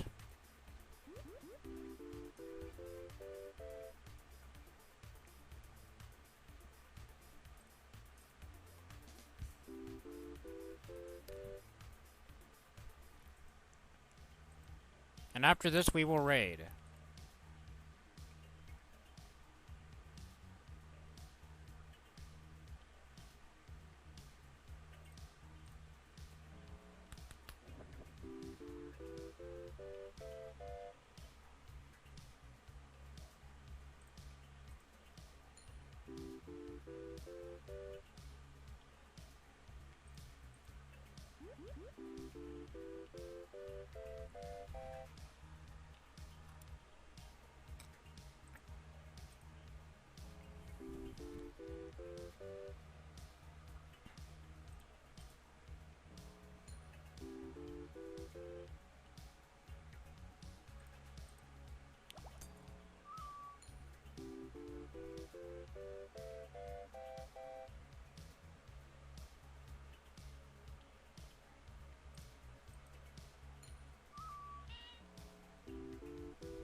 Perfect, perfect. Yes, yes.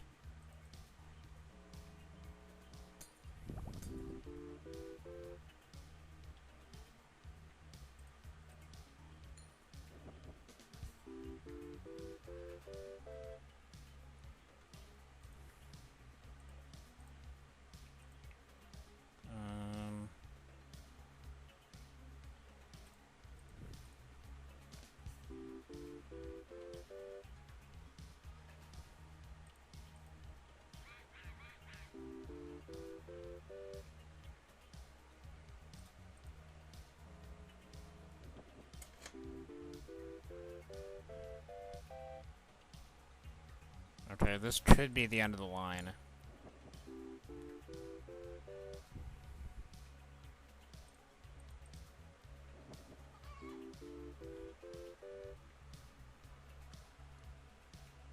I mean, it could not be, but it could be the end of the line, most likely.